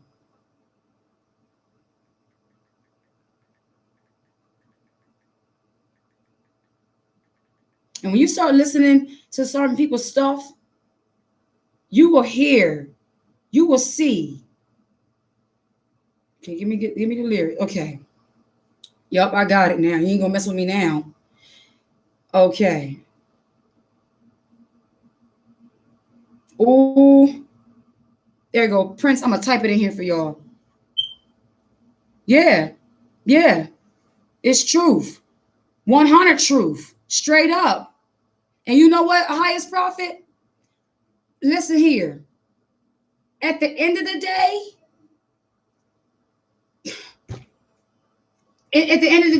Ahia be magnified. In the beginning of the day, Ahia be magnified. In the midst of the day, Ahia be magnified. Nobody's curving the tongue. No. Just because you stuck with the Baali or not stuck, or you want to call on Baali don't mean be mean. I'm going to be afraid to claim my father's name. Because he even here said, look, I remain the same. I come as I leave, upright, independent, and fearless.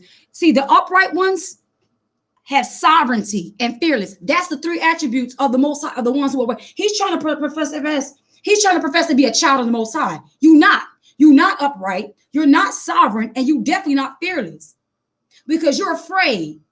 You're afraid of that wrath that's about to come for you.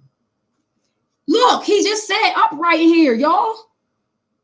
All you gotta do is Google the daggone lyrics. Now, if he's professing to be upright, what is the name of the Most High's chosen people supposed to be? Upright ones. The angels were jealous because he called us upright. Not only was the angels jealous, but all the other nations too. And Yahshua was the first upright one. That's right. That's right. Isaiah 44 verse 2. That's right. You giving me my sister Shashana vibes, beloved.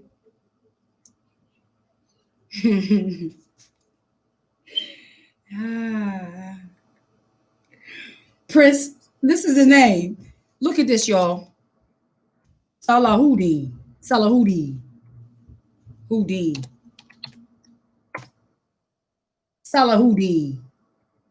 You drop the Salah, you could put Yahuddin.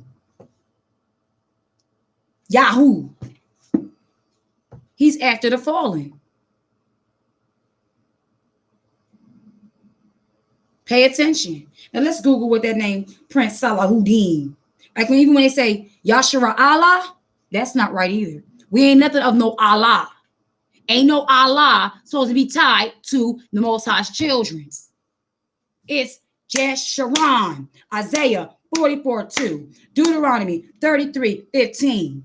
And I had more, but my puppy done ripped up my card. I had it written down, but it's also, I think, Proverbs 18:2-5. Listen here, young lady. She bit you? Go get me that spray, because I'm going to spray her every time she bites. Now, mind you, no, that she's tired. She's laying on. Don't bother her. Okay. Sometimes she acts like she don't want to be bothered. Okay. That's right. All right. He said, I was born a prince, the supreme. Come here, baby. He's upset. I need to get my little man. Okay, so I'm gonna get Google. Listen, y'all can go ahead and Google that and see Zebediah. We rebuke that spirit. Don't let them spirits up in here.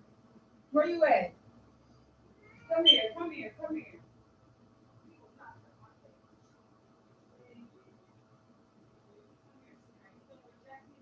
You're not projecting. You are not projecting. You understand? You are a gift of the Most High. That's what your name Zebediah means. You are a gift. You hear me? You don't worry when people reject you. You don't be sad. You don't be sad. You are a gift and you are loved and you are chosen. You hear me? That's right. Don't you worry. She's beneath us where she belongs. Right on the floor. All right. So he said the Supreme Council had advised against what he did. Who do you think the Supreme Council was? It was the Most High's higher ranking Most High's messengers. They told him, hey, listen, I see you about to lust on that girl. You better not do that. He always said in his word he would give us an open door. So he even warned him. When he was warned, that was his warning. But you went ahead and went to that woman anyway. You was hard-headed, Kevin Gates. You was hard-headed. Oh, Prince Salahuddin. Thank you, Zebediah. Prince Salahuddin. Let's go find a definition for that name.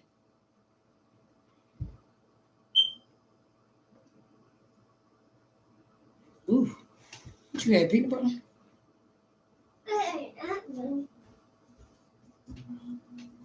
Look here, y'all. And listen, that guy is very, very light. Okay, let me show you some images. This is ancient pictures of what Google's telling us who he is, right? Thank you, beloved. Thank you. His name is Zebediah. The Spirit gave me his name, which means gift from the Most High.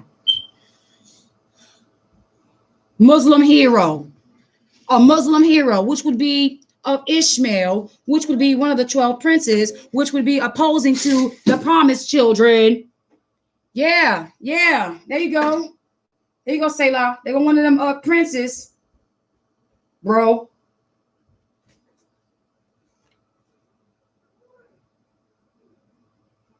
I say that lightly, brother.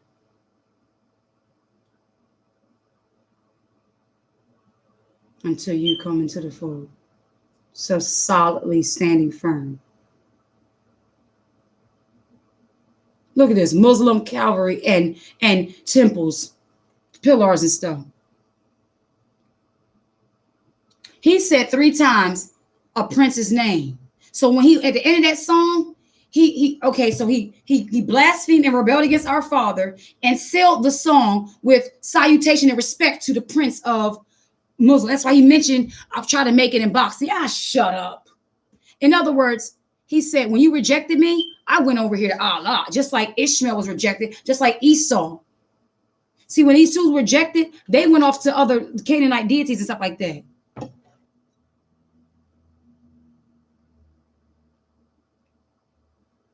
Exactly. See there? And guess what? I've had to contend with Muslims. What I used to always say in my spirit, because I know not my spirit, but the Father used to put this thing on me where I had a great indignation against Muslims. I would never let a Muslim ever touch me or even think about looking my way. And when I was dealing with a guy who happened to be a Muslim, I said, "Oh, you getting converted today?" I converted him. I had him in tears, crying. I feel the spirit. Yep, because you ain't gonna convert me to nobody's Muslim. Because I knew that was of the wicked one. I knew as a Christian that was meant Satan. Somebody's brother named Quentin Brown, and Marsha Depp. They found that their reason is to put their mouth on me over there at Ayel's channel when I rebuked. The Most High had me rebuke Ayel with some issues with his wife. And I had to rebuke them at a hotel because his wife wanted to assist me in wickedness. She wasn't trying to help me in righteousness. And then wanted to put her mouth on me like she was better than me. Due to some jealousy and some covetousness, my father revealed. Because her husband was probably watching me and she wasn't on my level. Through the spirit of my father.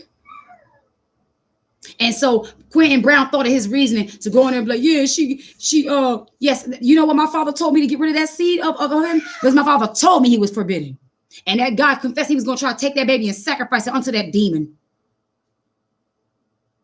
So, Quentin Brown, if you happen to be snooping and watching my channel, yes, false rappers and false rappers trying to be human, but they're not even human. He said it. I ain't human, but I'm human like.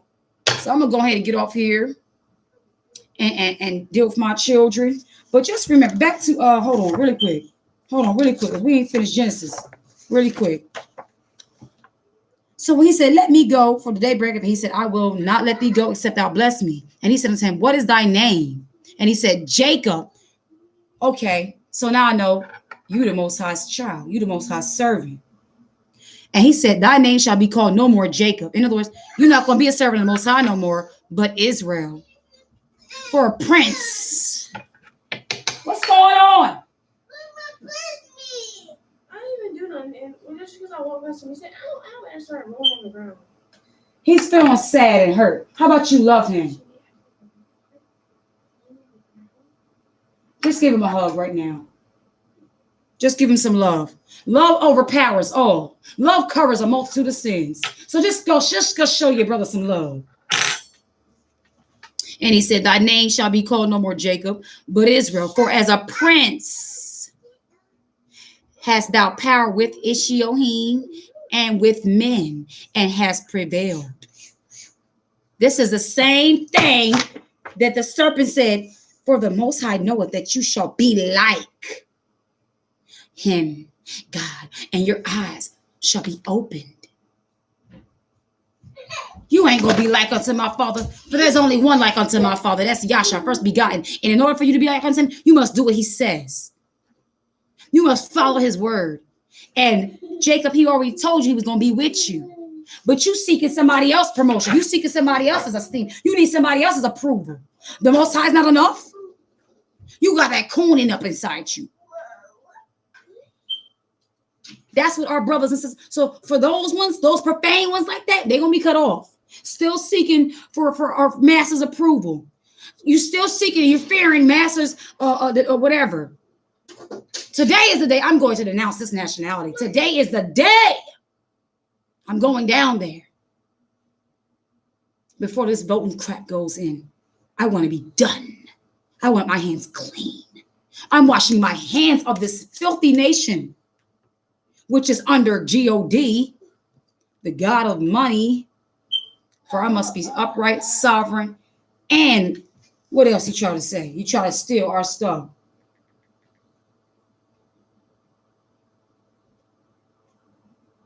Who put this up here? Huh? Who put this up here? I don't know, baby. But do you know it says the Prince of the Middle East? The Prince of the Middle East. Remember, Yasha said, the Prince of this world comes after me, has no place in me. Come on. They want to show you these little light-skinned guys with beards and like they are what you would call whitewashed. They're not even the real ones. Because Hagar was an Egyptian, which was dark. Okay. Abraham was a melanated man as well. Okay. Prince Saladin.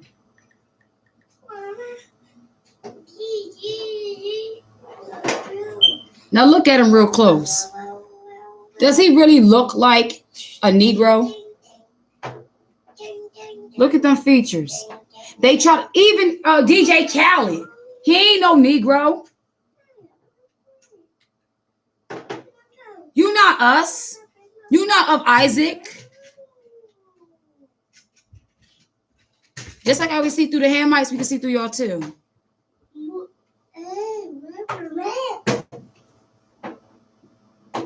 Oh, ugly self.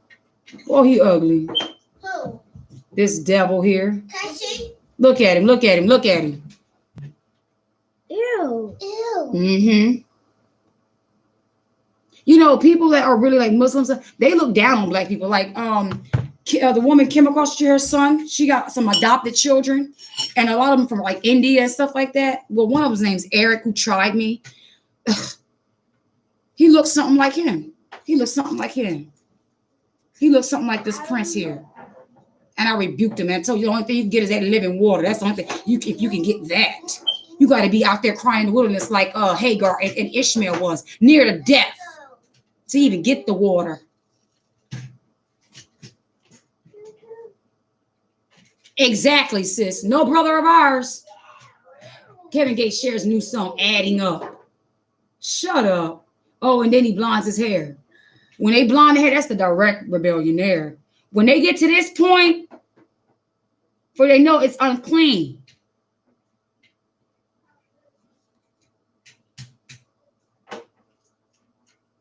Disgusting.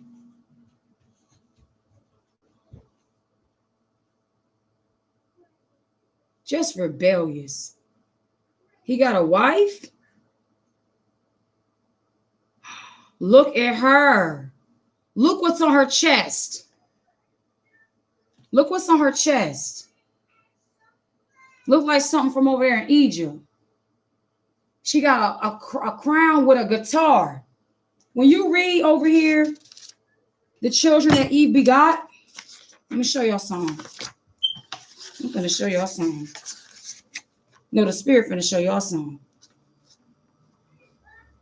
All right, and Cain knew his wife, and she conceived and bare Enoch, and she built a city, he built a city, and called the name of the city after the name of his son Enoch. And unto Enoch was born Arad, and Arad begot Methuselah, and Methuselah begot Methuselah, and Methuselah begot Lamech, and Lamech took him 2 wives. The name of one was Ada, and the name of the other Zillah.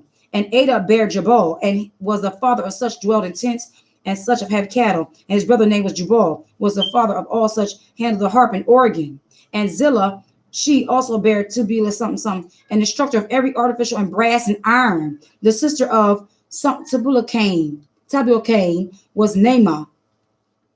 In other words, brass and instruments and stuff like this. And the child she got, but God was over instruments. You look really close at that tattoo on her chest. Looks like an Egyptian eagle. Listen to me, y'all. They think they slick, y'all. They looking like she average, but she's not average. Y'all not humans. Y'all is not humans. Somebody asked, who is Kevin Gates? Seriously, who is he though? Job 30:30. My skin is black upon me, and my bones are burnt with black. He original. Ishai was a black man, the Holy King. Exactly. It does not look alike. It does not. Her name Drika. Ooh, I had to rebuke a Drika yesterday. Car stuff trying to come from me with a little slick cell. Little fake cell. Go ahead somewhere. I don't do fake people. Look at this. Drika appears.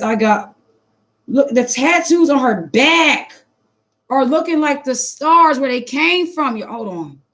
Pardon y'all. Hold on. Yeah, we exposing. Look at that. Look at that back. It looks like the sun on one side, stars. In other words, stuff that the heathens are amazed at. Astrologers and all that kind of stuff. They telling on themselves, y'all. Oh, no. Okay, I'm good. All right, I'm good. Oops, excuse me, lady. All right, I'm good. Yeah, I'm good. Keeping my eyes with all diligence. Okay, Deuteronomy 32:15 is one more place where you can find the upright. Deuteronomy 32:15. We are not Israelites. I'm not an Israelite. I'm an upright one. I'm walking in the uprightness of my Father. They beguiled us, family. They beguiled us. Numbers, Deuteronomy. See, this is what the puppy done did. She wasn't operating in uprightness at that point.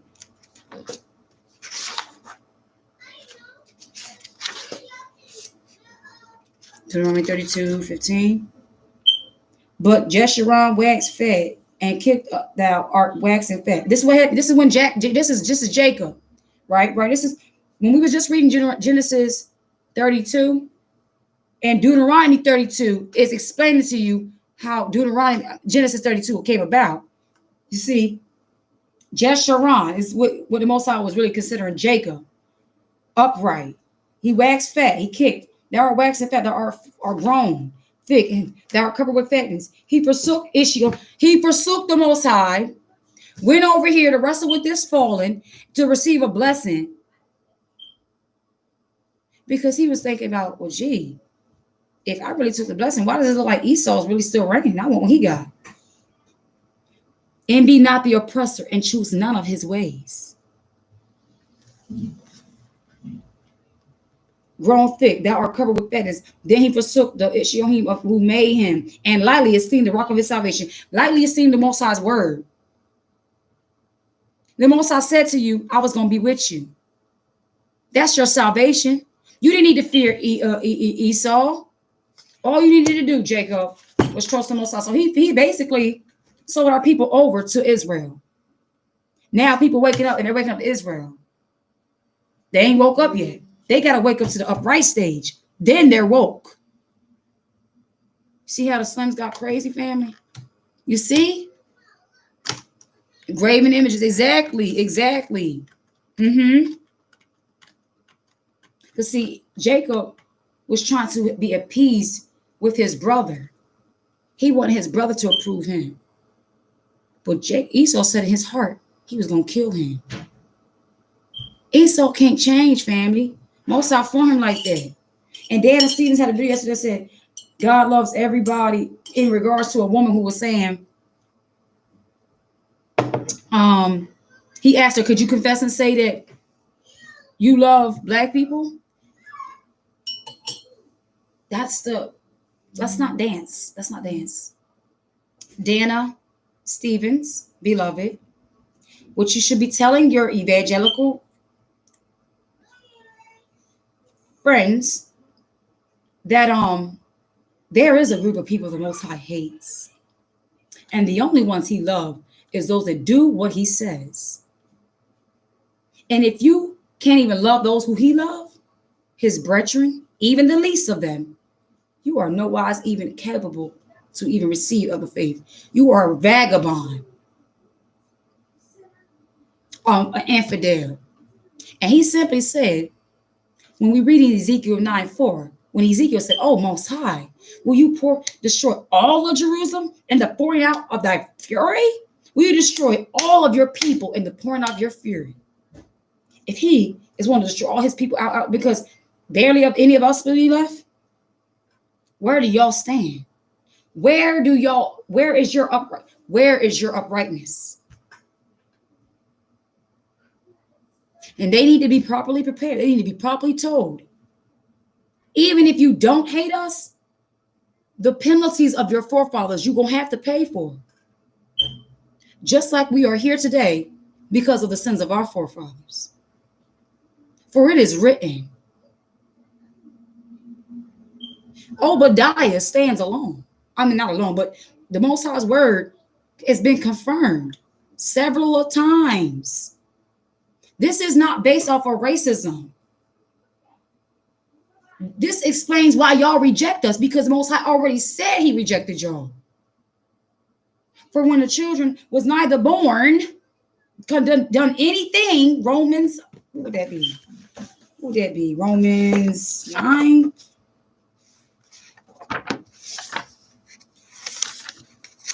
Hold on. Bear with me. I'm going to get that for you. Just bear with me. Okay. It's honestly beforehand, when an upright one tells you according to the scripture that you can't receive salvation, it's according to scripture. Because you're not see, the kingdom is prepared for the children. You will be qualifying for servitude. That's what you will be qualifying for, not salvation. You don't need to be saved, because being saved would be you're trying to escape the wrath. See, that's what y'all really saying when you say you want salvation, you want to be saved. And you can't escape the wrath, because We didn't escape the wrath. We had to go through it. So you got to go through it. So when you hear the Gentiles trying to say they cannot get salvation, what you're really hearing, family, is them trying to escape the wrath. That's all that is. And the Most High knows their heart. That's why he said, you're not going to get away. You're going to be hiding in the rocks. We're going to snatch you out. You're going to try to dig around. So it's not going to work. And in Esdras, in the book of 2nd Esdras 13 says that of the ones that's going to be left, it's only going to be like 3 of y'all left in a city. So if it's going to be that much of annihilation, you know what I'm saying? Like, I'm coming with the scripture. I'm not coming with my opinions or my feelings or whatever you might assume. I'm coming with the scriptures. All right. Romans 9. And my brother Paul says, also a fellow Benjamite. I say in truth in Messiah, I lie not. My conscience also bearing witness with me in the Holy Spirit. Notice the conscience and the spirit, which means the Holy Spirit convicts me when I'm wrong. That's why he that spiritual is judge of no man, because I judge my own self through the Spirit. Spirit told me, you know, that wasn't right. Yeah, it's wrong. Because I'm of the Spirit, I'm going to yield to it. That I have great heaviness and continual sorrow in my heart. For I wish that I myself were accursed from Messiah, for my brethren, my kinsmen, according to the flesh, who are Israelites. Yes, because they're gone off. That's what he's in sorrow for. All my brothers and sisters have become children of Bel. Why? Because I believe, just like the Most High revealed to me what Jacob did, he revealed to them too. And they were like, oh my gosh. We have always taken the holy thing, the prodigal son, unto what was just holy and cast it amongst with dogs. We've always been trying to serve them and be even with them and enjoy with them. We could never be content with just the Most High. Like, our people just had a problem with that. For I wish that myself were accursed from Messiah, for my brethren, my kinsmen, according to the flesh, who are Israelites, to whom pertaineth the adoption. So when we talk about Gentiles, they were also of the fold of the 12 tribes. They were Gentiles because they went off. Heathens is for the other nations. Gentiles is the 10 tribes. You see the Gentiles? And heathens, dogs, are referred to the other nations. Adoption and the glory and the covenants and the giving of the Torah law. See that? Everything. And the service of Ishiohim and the promises. What you fill out the application for? A job that ain't even in a part that we don't even have? Because they ain't coming to say, we want to serve your children. We want to do right by your children. They're not saying that. They're saying, we want to escape the wrath. Rapture us out of here. After we done did all this wickedness.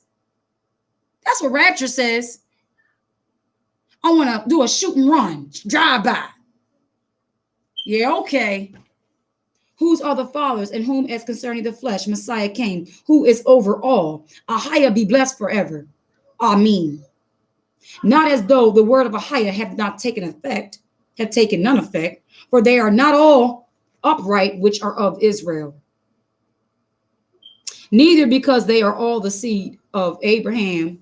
No, neither are because they are the seed of Abraham. They are all the children. But in Isaac shall the seed be called. So boom, even Most High showing you, I ain't doing nothing new. I showed you before that though Abraham had that first child, I didn't even consider him. So why y'all acting like y'all head is dizzy? Because at the end of the day, Christianity told you he loves everybody. Christianity lied to you. And if messengers like Diana Sirius want to coddle you and soothe you, evangelicals, I don't know what you're evangelizing. I don't know what is that word. I'm finna find that word out. I don't know what he's talking about, because that's a slight dumb dog, because he's not barking, he's not alarming you of the wrath to come. I got respect for you, Dan. I mean, I see, but nah, bro, it's just nah, beloved, that ain't gonna work. What's the word I was looking for again? I said I was looking for again. Yeah. Hold up. Evangelical, yeah, evangelical definition. of or according to the teaching of the gospel of the Christian religion. That ain't got nothing, that still have nothing to do with us. So he said, if you're a friend of the world, you are enemy to me. So if you got white evangelical friends, then you are enemy to my Father. Dana, evangelical, because he told the disciples to go to the lost sheep. So evangelicals were the disciples of the deceiver. That's what I'm seeing. Not as though the word of Ahai have not taken none effect, for they are not all they are not all upright, which are of Israel. Neither because they are of the seed of Abraham, they are all the children, but in Isaac shall thy seed be called.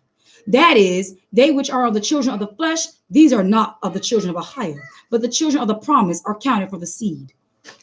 For this is the word of promise. At this time will I come, and Sarah shall have a son. And not only this, but when Rebekah also have conceived by one, even by our father Isaac.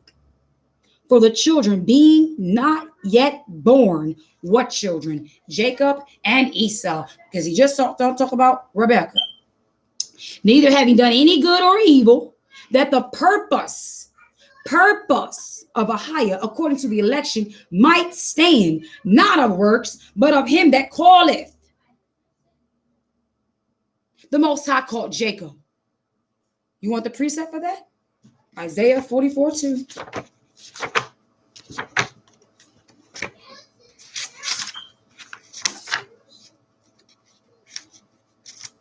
Thus saith Ahiah that made thee and formed thee from the womb, which will help thee. Fear not, O Jacob. Remember he was in over there in Genesis 32? I'm afraid. Fear not, O Jacob, my servant, not Esau. And thou just upright, just Sharon, whom I have chosen. I've chosen you to be upright. He ain't upright. Don't be afraid of him. Like I told my landlord, how can you, being wicked, tell me, the upright one, where to walk and stand? I will walk where I want to, for the earth is my father's and the fullness thereof. Let me show you these dogs tried to give me yesterday, y'all, because that woman broke my solar lights. Most High made her bring me back the money for it. But she didn't want to just bring the money. See, when the Most High makes Esau humble, they still show their fangs. This is why you don't forgive them. Isaiah 9 or Isaiah 2. This is why you don't bend when they do on the knees. This is why you should not be moved when they come to you. I'm going to show y'all something.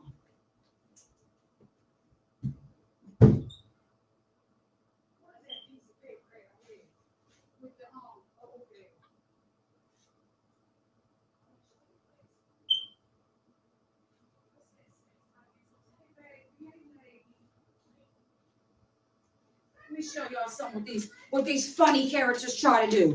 These possessors of stolen land have the nerve to try to tell me where my jurisdiction is. Okay? First off, let me hide some information. Hold on. We got to be wise. All right? We're going to use wisdom. We ain't ignorant of Hashatan's devices. Well, no weapon for, because my husband already dreamed when somebody check him up here. The Most High's angel stood up. So come on here if you want to. All praises. Thank you, Zion. All right, hold on. Okay. Mind you, it's a sky satellite view of the houses that we're living in this area. Miss Funny Molly over here, miserable Molly on the very end, who I got the victory over, who's been removed from underneath my house and put over there. She has a problem with my children riding scooters. Now, I'm going to show you what the children would ride. Hold on.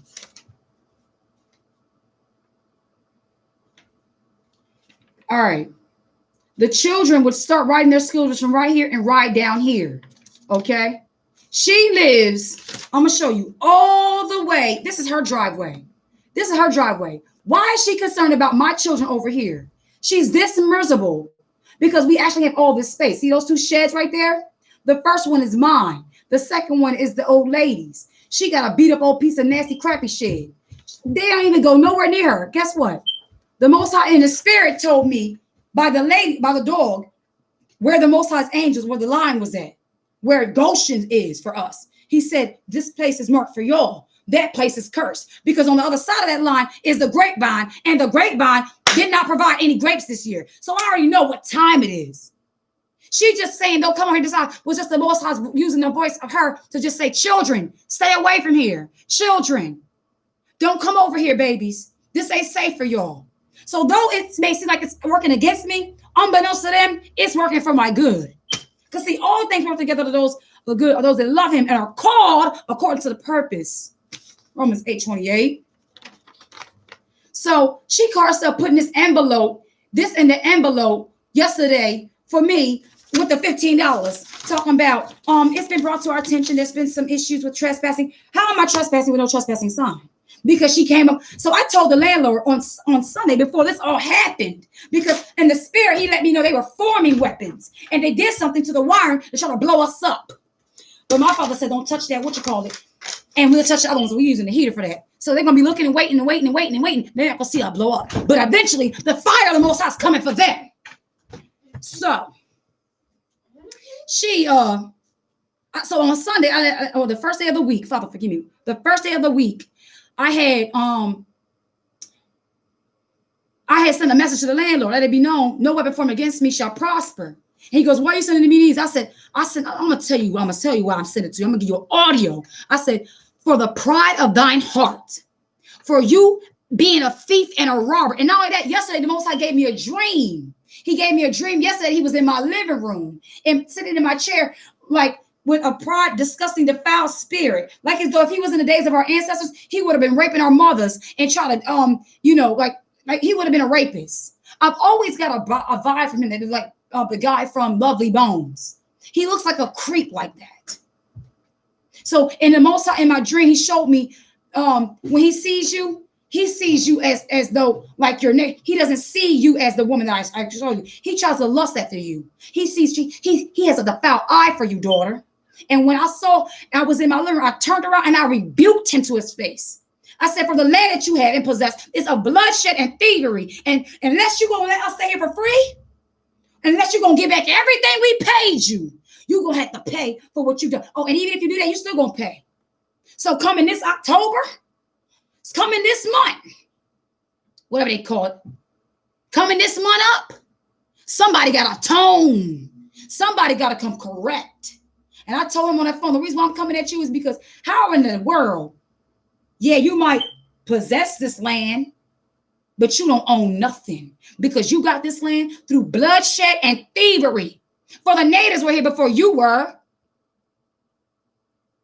So how you, being wicked, can tell me which is upright where I can stand? For I already told you I will go to my Father, for my Father will direct my paths. He will lead me away. That's what I told him. I wasn't playing. And I told Kim, this little funny one across the street. She goes, and what did he say? I said, he said nothing. He said nothing. For the righteous are bold as a lion, and the wicked do flee when no man pursue them. Yeah, that's right. Yeah. I said, you can form any weapon that you want, and it won't prosper. Letting you know now. Try it and see. Ha, ha, ha, ha. And I tell you, and I said, and tell your whole family.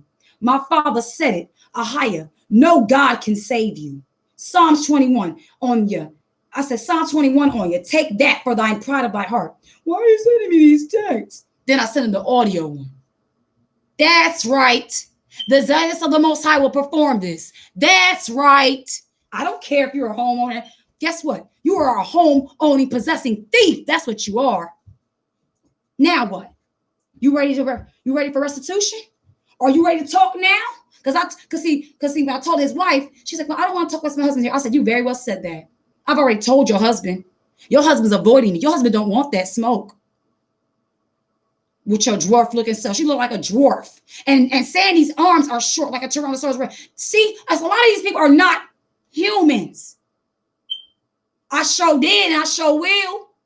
I've had to rebuke a woman with a Donald Trump truck out here. I had to rebuke some woman in the Dollar General because she had a nerve because I had bought some charcoal and the charcoal bag was open. I went to go get the right bag, but the lady left the bag behind the counter. I went to go get the right one and sure I got the right bag. And the white lady who was at the counter was like, excuse me, like you nigger waiting in the back line. I said, excuse me, problem? See, that white supremacy is the throne of iniquity. You right, Dana. And so I'm going to show you how to properly bring it down. We're not going to coddle and play with y'all. No. See, y'all ain't speak to my ancestors in comfortability. You didn't make sure my ancestors, we were not comfortable in this captivity. You will not be comfortable upon your judgments. You will not. I will not appease you nor justify you so long as I live, and my Father's Spirit is inside of me.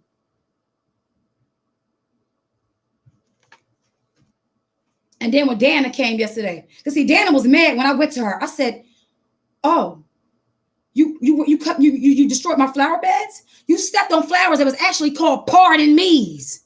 You stepped on a pardon me's. Well, pardon me, Dana. I know you must think that you are a boss around here, but I told Sandy, Brian is not the ultimate authority, for my Father is the ultimate authority. This is how you handle those people, family." When you deal with that, you ain't got to get Black Lives Matter. You ain't got to shoot and get. You bring them that far throughout the scriptures of the Most High. You bring them to their place. You bring them low. You prepare them for their position. You are a servant. That's what you are. Because yesterday was outside. I was in all white, standing outside with the children. She pulled up in the yard. Before I even knew it was Dana bringing me my money, I gave her a look like, and whom is this pulling up in the... I let her look at me. I let her see, this might be your land, but everywhere the foot of the righteous go shall be mine. So I, unbeknownst to you, I run Kendrick. Because guess what? I laid my hands on that house downstairs when they had them Harley Davidson demons up in here. And I said, Father, if anybody's spirit not be right, get them out of here. They moved in 1 week. They was out the next week. And I told Brian everything. I said, see, my father told me they had no jobs. They were mad because they were white. They were embarrassed that their little white, their kind rebels weren't able to stand. Because a little one like me, who they think is a little Negro woman, got them out of here. That's right. Through prayer. And guess what? Then Kim tried to have her son come over here. Well, not try, but her son, that was all spiritual. I ain't stupid. Then another one of her adopted sons who's with an Edomite. I said, oh, this will be easy. Well, actually, he was the third one. Another girl came, a lesbian. I said, oh, you ain't getting in here. See, she didn't even know. She didn't even know that the reason why she was coming to me, wanted to talk to me, sitting on my shed. I said, come on, sit down. Let me get to know you real quick. She said, she was talking to me as though she already knew that I would have been the reason for her to get it in. Can you please call the landlord? I said, Mind you, dressing upright. Now, you can't discern that my kinds is not going to be agreeing with your likings. It's all right. It's okay. I said, I'll do a favor. Her name was Hannah. I said, okay, it's cute. Bye-bye, Hannah. Never made a mention. Ain't no lesbian gonna be moving around me. Sorry about it. Then the next one came. Kim's son with his Edomite girlfriend. I said, oh, nope, that's not gonna work either, Father. Nope, that ain't gonna work neither. Guess what? When they walked out, Tammy and Brian had, after they left, I was listening, right? Went to the store. I heard Tammy say, well, hopefully something can work out. Looks like things ain't working out for you now, is it, Brian? I'm gonna show you. I'm gonna show you. This is the acceptable year of my Father, and you're waiting, approaching the day of vengeance. Isaiah 61. That's right, family. So don't y'all be afraid of these daggone heathens and these dogs. You put them in their place according to these scriptures. You do it boldly. And don't wink and don't blink a smile. When she put up to me and she brought me the envelope, because I was like this with the children. I saw her car pull, and I said, oh, position my body like, and whom is this pulling in the driveway? Put my hands behind my back, and she walks to me. She says, it's a lovely day, isn't it? I said, yes, indeed it is. She goes, here you go. And scurried off. Scurried off, as she oughta, looking like a man. So I say all this to say, family, the Most High is raising up soldiers in this hour. He's not raising up nursery, okay? Not for daddy daycare, okay? It's time to be righteous on purpose, bold for that which is right, speak out against, you know why? Because they're trying to intimidate us, because the hour's going to come where they're like, if you say something wrong, we're going to put you in put me in the lion's den. Put me in the fire. And my Father's going to show up. That's right. Yes. No. Oh, I thought you wanted me to come outside. Yes, he will make them your foot. That's right. They're peasants. That's right. They will flee. That's right. Police. Exactly. Police. They ain't nothing but another secret society of the devils from the paddy wagoners, slave catchers. And there was something else I had to do. I can't tell y'all because I know they watching. And if I confess this, it could criminalize me on something. I had to do a little move, a Moses move, family. That's all I'm gonna say. That's right, brother. Sis, I think you're a prophet. So you gotta be a brother. Bring you down, sister, and say your holy. That's right. Hallelujah. That's right. So I'm gonna go ahead and depart you all. But I'm on the tip of Dana. I got my eyes on you. And I just want you to just don't be afraid to give it the hammer to them the way they need to get the hammer. In other words, just take any kind of compromise or justification out of your voice and tone. Isaiah 14:21 says that they need to prepare their children for slaughter. That's what they need to prepare for. They don't need to be preparing for no rapture. They don't need to be preparing that God loves them. They don't need that. They need the truth. Because see, my father put me out here in this area. I live all around these Caucasians. And I come out in the morning, I sing my father's praises, and I blow the shofar out loud on the Shabbat risings. And I will sing at night, and I don't give a John Brown, because you know what? They got to get used to this. Just like they enforce their stupid music and their stupid Halloweens and their holidays on us, I'm going to enforce this righteousness on y'all. Not as in making you bow down, but I'm going to let you know whom's amongst you. And just like Lot was the only one righteous in Sodom and Gomorrah, when the Most High's messengers come in the land, they're seeking out to see who around here is righteous. How many are there before we destroy this place?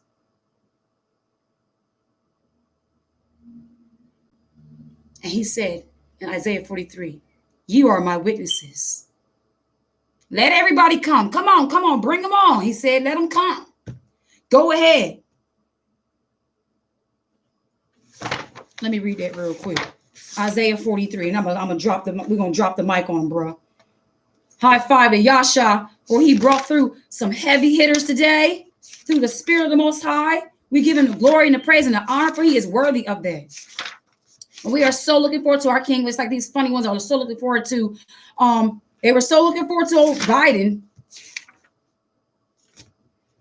Isaiah 43, verse 10. Ye are my witnesses, saith Ahiah, and my servant whom I have chosen, that ye may know and believe me, and understand that I am he.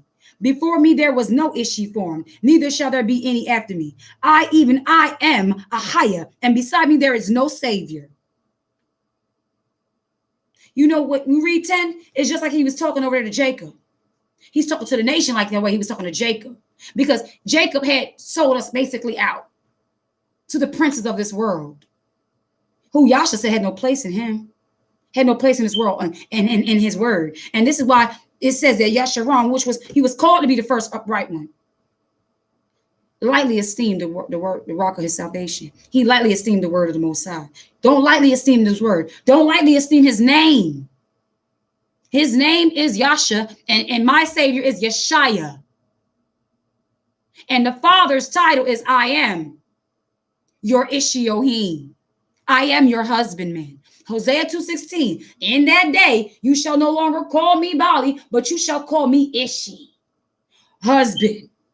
So if you really want to know what his name is, and you just don't, just call him husband. It's better than call him Yahuwah, Yahweh, Yahushua. Call him husband. And then begin to learn him as such. All right? All praises. I love you. I appreciate all of your time. To my brothers and sisters, my kindred, righteous, redeemed, elect, scattered worldwide of each tribe, I say salutations, greetings, and love to you.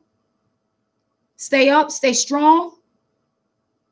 And to the Gentiles that cling, which receive our word on our account. But to you other ones, prepare yourselves for slaughter, for the iniquities of your forefathers.